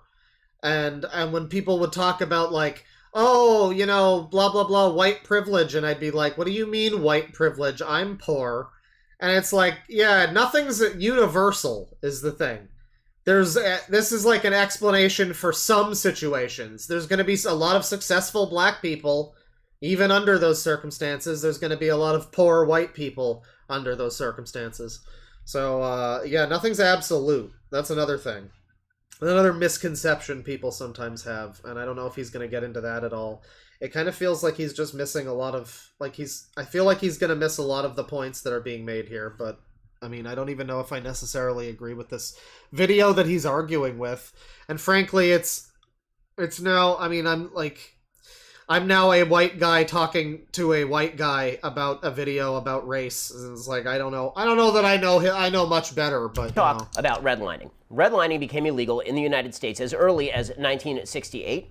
The Equal Credit Opportunity Act was followed by the Home Mortgage Disclosure Act of 1975, which was a predecessor to the Community Reinvestment Act, both of which were an attempt to ensure that people who are living in low-income minority neighborhoods could actually get loans. And these things were very effective. In 1992, researchers at the Federal Reserve Bank of Boston tried to look at the data. They collected information on some... I like the person here says, white privilege is the privilege of your ethnicity not being the reason your problems are made worse. It doesn't mean you have no problems. It's worth pointing out that if you are, for instance, a white person living in, like, Japan, I don't know that you still have white privilege anymore. I don't know that that's ever been talked about that much. I mean, it's known that the Japanese can be historically somewhat of a racist people. That's what I've heard anyway from Japanese people. It's known, but it's like, yeah, if you that's all based on, like, living in the US or Canada or England or whatever, that you wouldn't have, you know, that kind of issue. If you are, like, a white guy living in, like, Cambodia or something, I don't know, it might not necessarily, you might have even more privilege necessarily. I don't know. Variables related to lending decisions, they found that virtually all of the difference between minority and non-minority denial rates was explained by those variables. A reanalysis of that information found that black-owned banks were actually lending to white-owned businesses at higher rates than they were lending to black-owned businesses. Furthermore, if it seemed... Well, I mean, black-owned banks are okay. Well... yeah, I don't know. I can't explain that one. He's throwing a lot of stuff at me. I guess it's not necessarily disproving anything, but it's stuff. I don't know the fucking context of it, so it's like... it's the thing he does where he, like, answers stuff with facts, but it's kind of just, like, mindlessly spitting facts at me, like Ernest Cline spits fucking Final Fantasy references at people in prose. Like, okay, Speed Racer, thank you, you know, but tell me, you know, give... I don't know. that banks were discriminating against black borrowers on the basis of they needed to have higher credit qualifications, what you would see is lower default rates from black clients of banks, from people who are borrowing money from banks in the black community. There are zero studies that show any of this. So the bottom line is this. Redlining was an evil and awful policy. It was made illegal in the 1960s. By the 1980s, the banks were not lending at disproportionate rates. In fact, if you look at among different communities, as Thomas Sowell has pointed out, Asian... I can't really argue with this. I don't know the facts. I haven't looked this up, so I can't really argue with what he's saying right now. Americans get loans more easily than white Americans. That does not mean the banks are being racist toward white Americans on behalf of Asian Americans. When it comes to college education, it is also worth noting that, yes, there were many universities that were segregated. There were many universities that did not allow black people to attend. Since the 1970s, the most prominent measure that has been used in order to admit black students to major universities across the country has been affirmative action, which actively discriminates against people who are not black in favor of black applicants, specifically by ensuring that black applicants don't have to have the same test scores or GPAs in order to get into those same schools. I think affirmative action has been kind of widely criticized by a lot of people. Yeah. I don't know. I mean, there's some benefits to it, but I think a lot of people have, in retrospect, soured on the concept of affirmative action. Because I think it is kind of, doesn't it act, I think he's right that even if you're like Asian or Mexican or something, it's like, you know, it's specifically meant to like uplift, I guess, black people. And like, I don't know. Not only has policy been corrected, it's been overcorrected in these areas. Kevin's grandparents, on the other hand, got a low-interest loan to buy their first house and get accepted into... Do I have the video on 1.25 speed? No, sir. No. He just does talk like that. This is slower. I mean, I'm used to it now, I guess. A handful of top universities, which traditionally only accepted white students. This opened up a wealth of opportunities that they were able to pass on to their kids and grandkids. The basic assumption of this video is that if your grandparents are rich in the United States, this means that you are rich in the United States. And that if your grandparents are poor in the United States, that means that you are poor in the United States. This is factually untrue. The reality is that income changes over time, that there are an enormous number of people in the United States by percentage who are able to rise from poor to middle class and their children from middle class to wealth. I mean, I guess, you know, yeah, that's kind of a thing in America. The whole fucking American dream is like working forever and yeah. But yeah, I mean, there's the economic, there's old money, there's even new old money from people from like a few generations ago, and that doesn't guarantee if you have like rich grandparents. I mean, I had rich grandparents, but sometimes shit happens, sometimes that skips a generation or two, sometimes people are bad with money, sometimes there's accidents and shit, you know, there's a lot of factors, I guess, but you know, yeah, I mean, I don't know, this whole video, it's like him debunking racism or whatever the fuck, but like, I don't know, there's a lot of fucking factors. Somebody in chat put it perfectly earlier, and I'm gonna paraphrase it by saying, like, everything has to be absolutes for this type of content. He can't really just come at things with... I was so surprised when he talked about Andrew Tate and he was like a little bit nuanced about it. I was fucking shocked about that. Because everything has to be like absolutes with this kind of thing. And I mean, it exists on the left too. But yeah, I don't know. It's obnoxious. I think there's a lot of right-wing people who would probably also...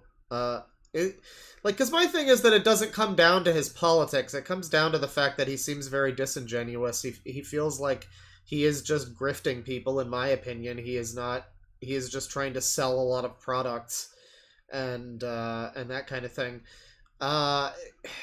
You know, it's not about like what his actual opinions are, because I don't think I know what his actual opinions are. If he's like right wing or whatever, it's fine, but he's also claiming to be like a news source and claiming to be against biased journalism, but he's clearly biased. And like, if you want to just do like editorials or whatever, I don't know. It's like he seems to do a lot of the things, just in the few videos that I watched from him, he seems to do a lot of things that he points the finger at people for doing. And that's kind of lame, you know? That's kind of lame. But that'll be it, I think, for the stream. I'm gonna be doing some super chats now, and we got a few here. We got, let's see, $5 from King Mint Chip. Appreciate your content. Every time someone watches a Shapiro clip, his hat gets smaller. Yeah, it's gonna be gone eventually. It will disappear. And oh fuck, the base is falling over. There you go. Yeah, but it will disappear, just like white people. $2 from Kate. Heck yeah, Benis stream. Yeah, Benis Shapeenis and his wacky Phoenix. $2 from Daphne Delilah. What was the song in the opening of the stream? It was... I still have the Spotify thing available. No, it's not showing up. It was Rhythm of Ashes by Skywatchers. It shows the thing in the top of the stream, like in the top right.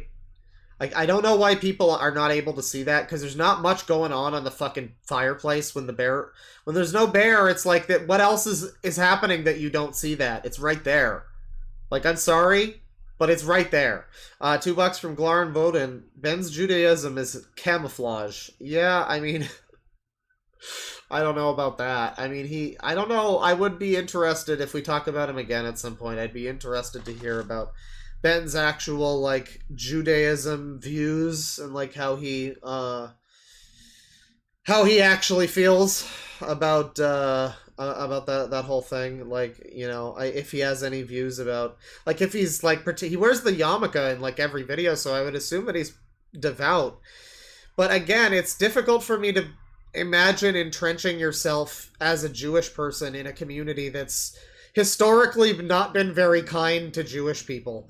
And I don't just mean conservatism, obviously. I mean like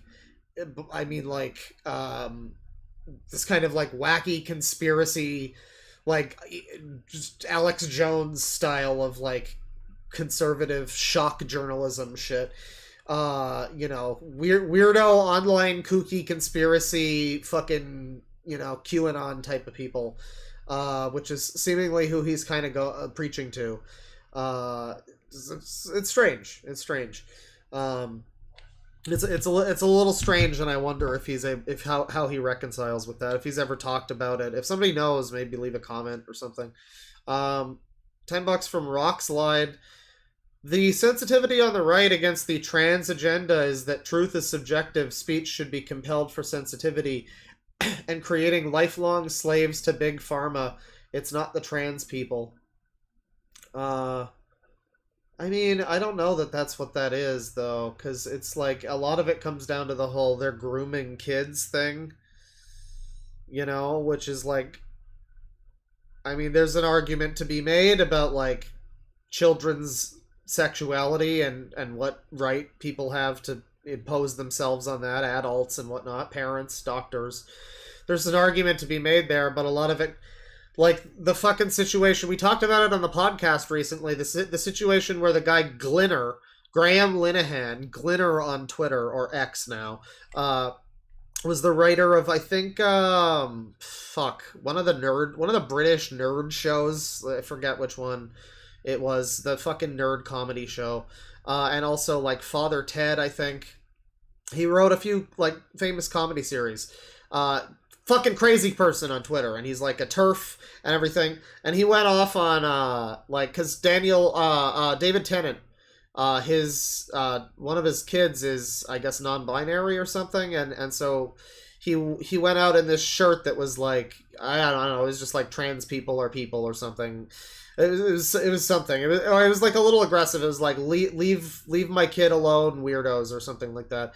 And Graham Linehan like retweeted this, and he was like, or re-xed it. Sorry, he re-xed it. And we got to get used to the new lingo. He re-xed this, and he was like, this is disgusting, you're a fucking groomer, and all this kind of stuff. I don't remember the exact quote, but he was very, like, there's very legitimate feeling that this is, like, grooming the child. Like, there's not even just, like, on a metaphorical level or, like, anything like that.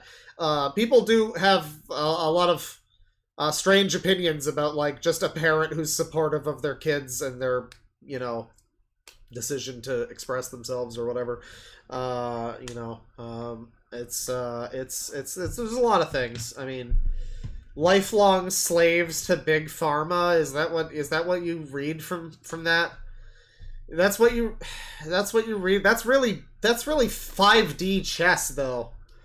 Like, because it feels very surface level then. Why do people like this never acknowledge that? Why is this like the first time I've ever heard that perspective?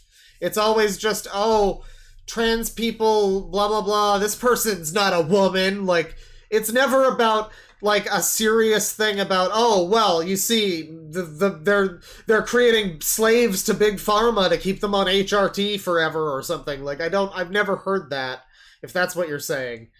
That's very odd. I mean, I don't know. Maybe there's some truth to that. Maybe that's how you feel, and that's fair. But but I don't know that that's necessarily true to anything. Truth is subjective. Speech, I don't know. $5 from Corruption Point. But people who dislike edgy content, you're talking about my thing about, like, I was saying that it's, it's like, it seems a little shitty, a little bit of a shitty thing to do to people, a little bit of an unfortunate thing to do, a little bit, thoughtless and unkind to profit knowingly off of saying a bunch of things that, again, I don't think he necessarily believes or has all this much hatred for fucking trans people. It's just like a hot button issue that he knows will get people riled up and will get people to support him and pay him money and buy his weirdo skin cream shit. Yeah, it's like he's just selling a product. He's just doing that to sell a product. And I don't think that that's the same thing as making edgy content. I mean, I make edgy content. I make fucking jokes all the time that I'm like, oh geez, am I gonna get in trouble for that one? I don't know, I don't think that's the same. I mean, South Park does that. South Park makes jokes about, like, edgy shit, They make jokes about, very sensitive subject matter. And it comes from a place of, like, I don't know, creativity and having something to say I don't know, and, like, having, if, in my case, in the case of, like, South Park, not to put myself on that level, but, like, it's like you come up with jokes as a result of things that are serious stuff, and, like, yeah, I don't know, it's not the same thing. It's not the same thing as just, like, I am going to attack, a group of people, and, it's mostly just so that I can activate a bunch of people and get them riled up and get them to pay me money. And then maybe they'll go and shit on these people, and they'll go and, like, send them fucking death threats or whatever might happen, And that's, I don't know, that just seems very, very unkind thing to do. I mean, like, it's the general disingenuity of him is that the word, disingenuousness? So that, whatever. But, like, the whole thing just feels like kind of a con. Like, the moment I saw that Barbie video, the last stream, it was like, yeah, this just feels like you're using this as an excuse to, you're just using this as an excuse. Because this movie is popular, you're gonna go, like, talk about it and come up with something to say about it. Some weird stretches about Ruth Bader Ginsburg or whatever. All this very strange stuff. And he was doing that, and it's like, well, yeah, because the movie's popular, because you want to get like, controversy points. You want to get talked about on The View by Whoopi Goldberg or whatever. So... yeah, it just seems very, generally very fraudulent. I don't buy a lot of what he says. I think he's full of a lot of shit. And that comes around to, being, I don't know, it's like, I don't know how you... Because there's a difference between jokes. I'm overanalyzing this message here, but, like, there's a difference between jokes, I mean, yeah, the argument, I guess, would be that if you make jokes about trans people or something, or, like, any kind of community, then people will get the idea that they can do the same thing, blah, blah, blah. But it's like, I don't know, jokes are jokes, and depending on the joke, it might be fine. It might be like a rude joke. It might be something that's going too far, depending on, I mean, I don't know what you mean by edgy necessarily. But yeah, I mean, it might...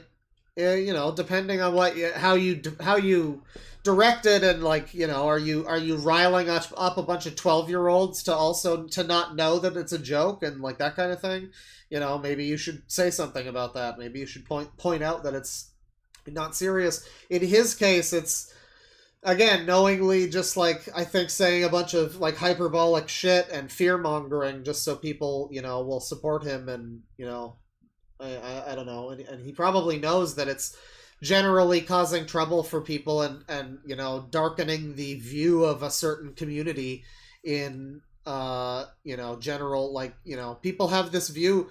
based on like little clips that they'll see. They don't know anything about Ben Shapiro or Matt Walsh or anything. They don't see any of his ad reads. They'll see a little TikTok of him like, oh, trans people, blah, blah, blah. And they don't know. And it might sound perfectly convincing to them.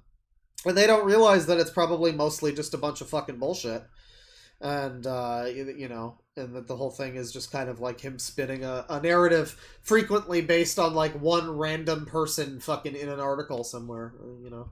$5 from Tiger Cats. Large number of furries really dislike pups, but many normies won't understand the nuances and put them in the same boat.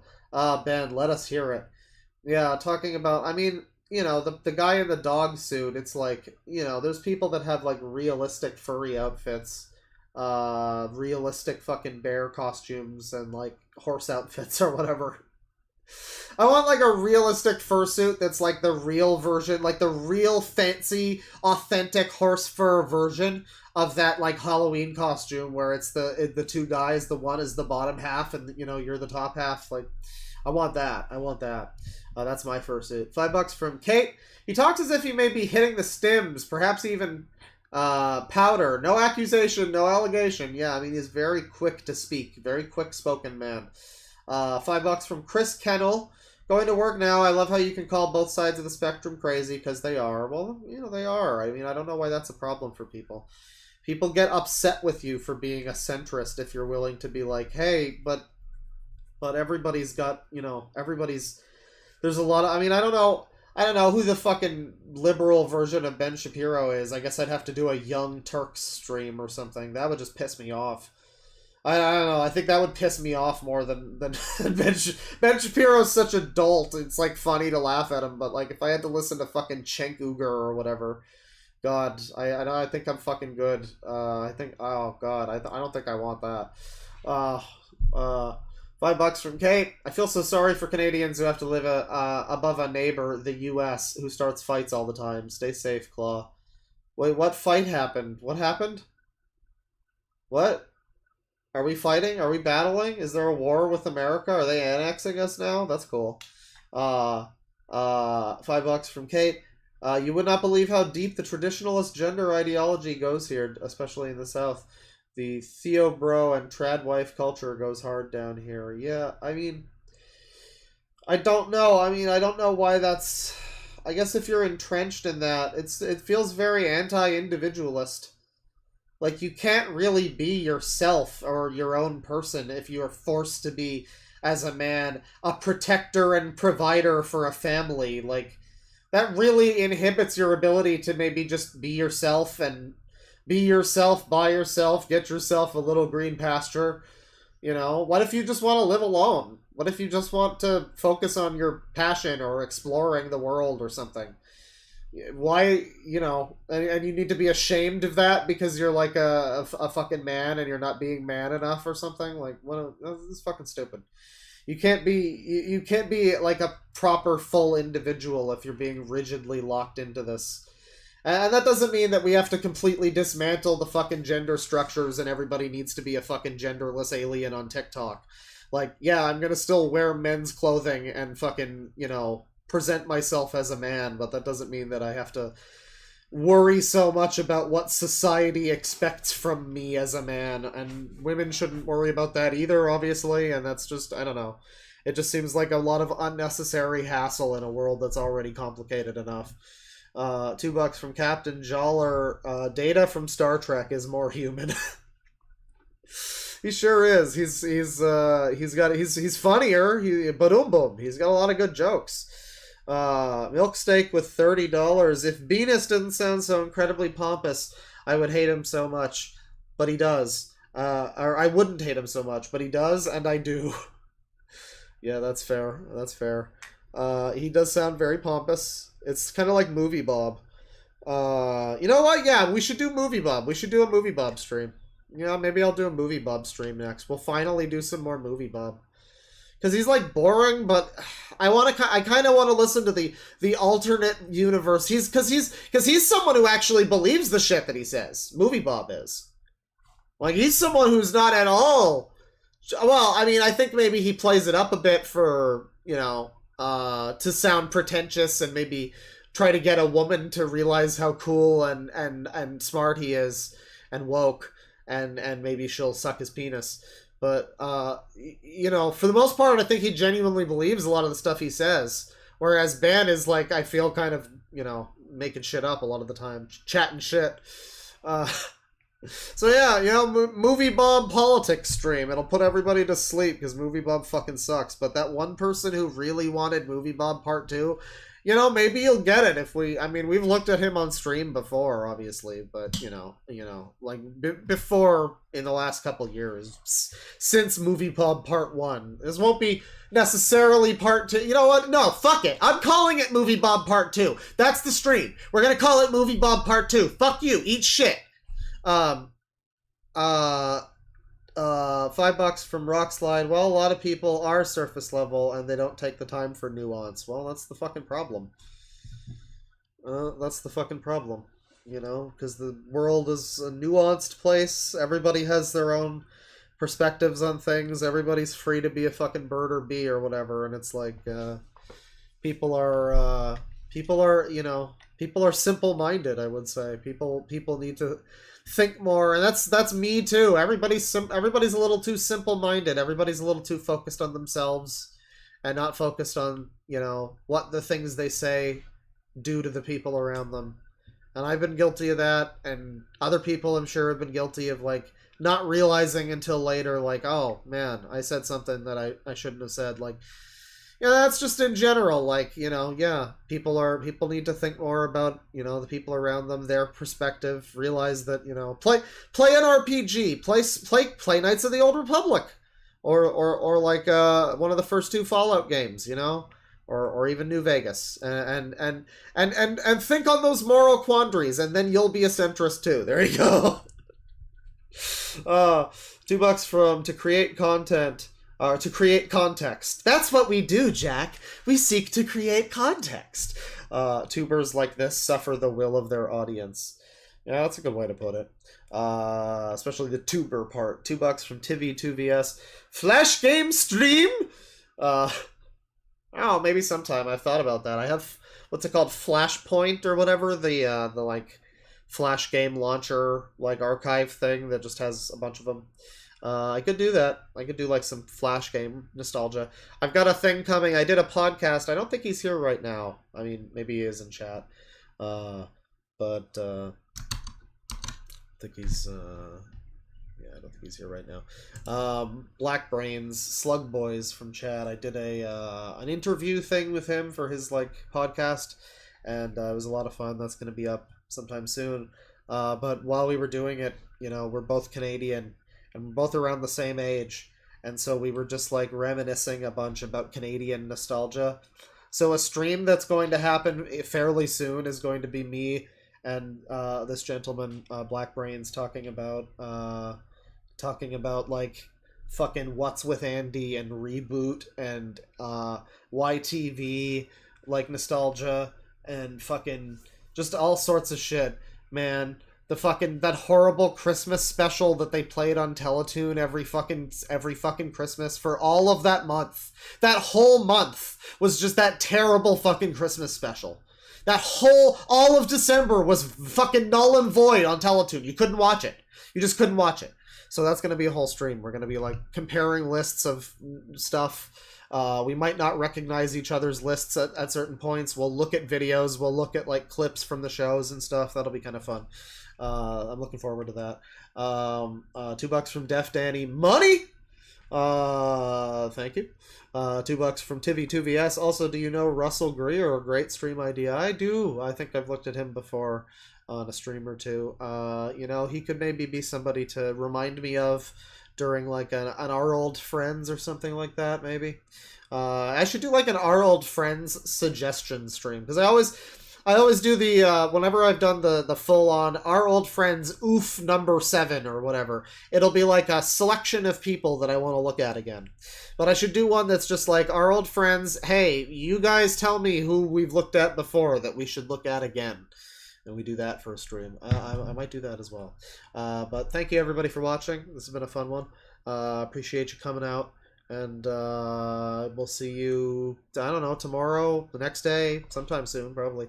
There's probably going to be new videos soon. Podcast stuff. Go check out Loud Equals Funny on Fuzo's channel.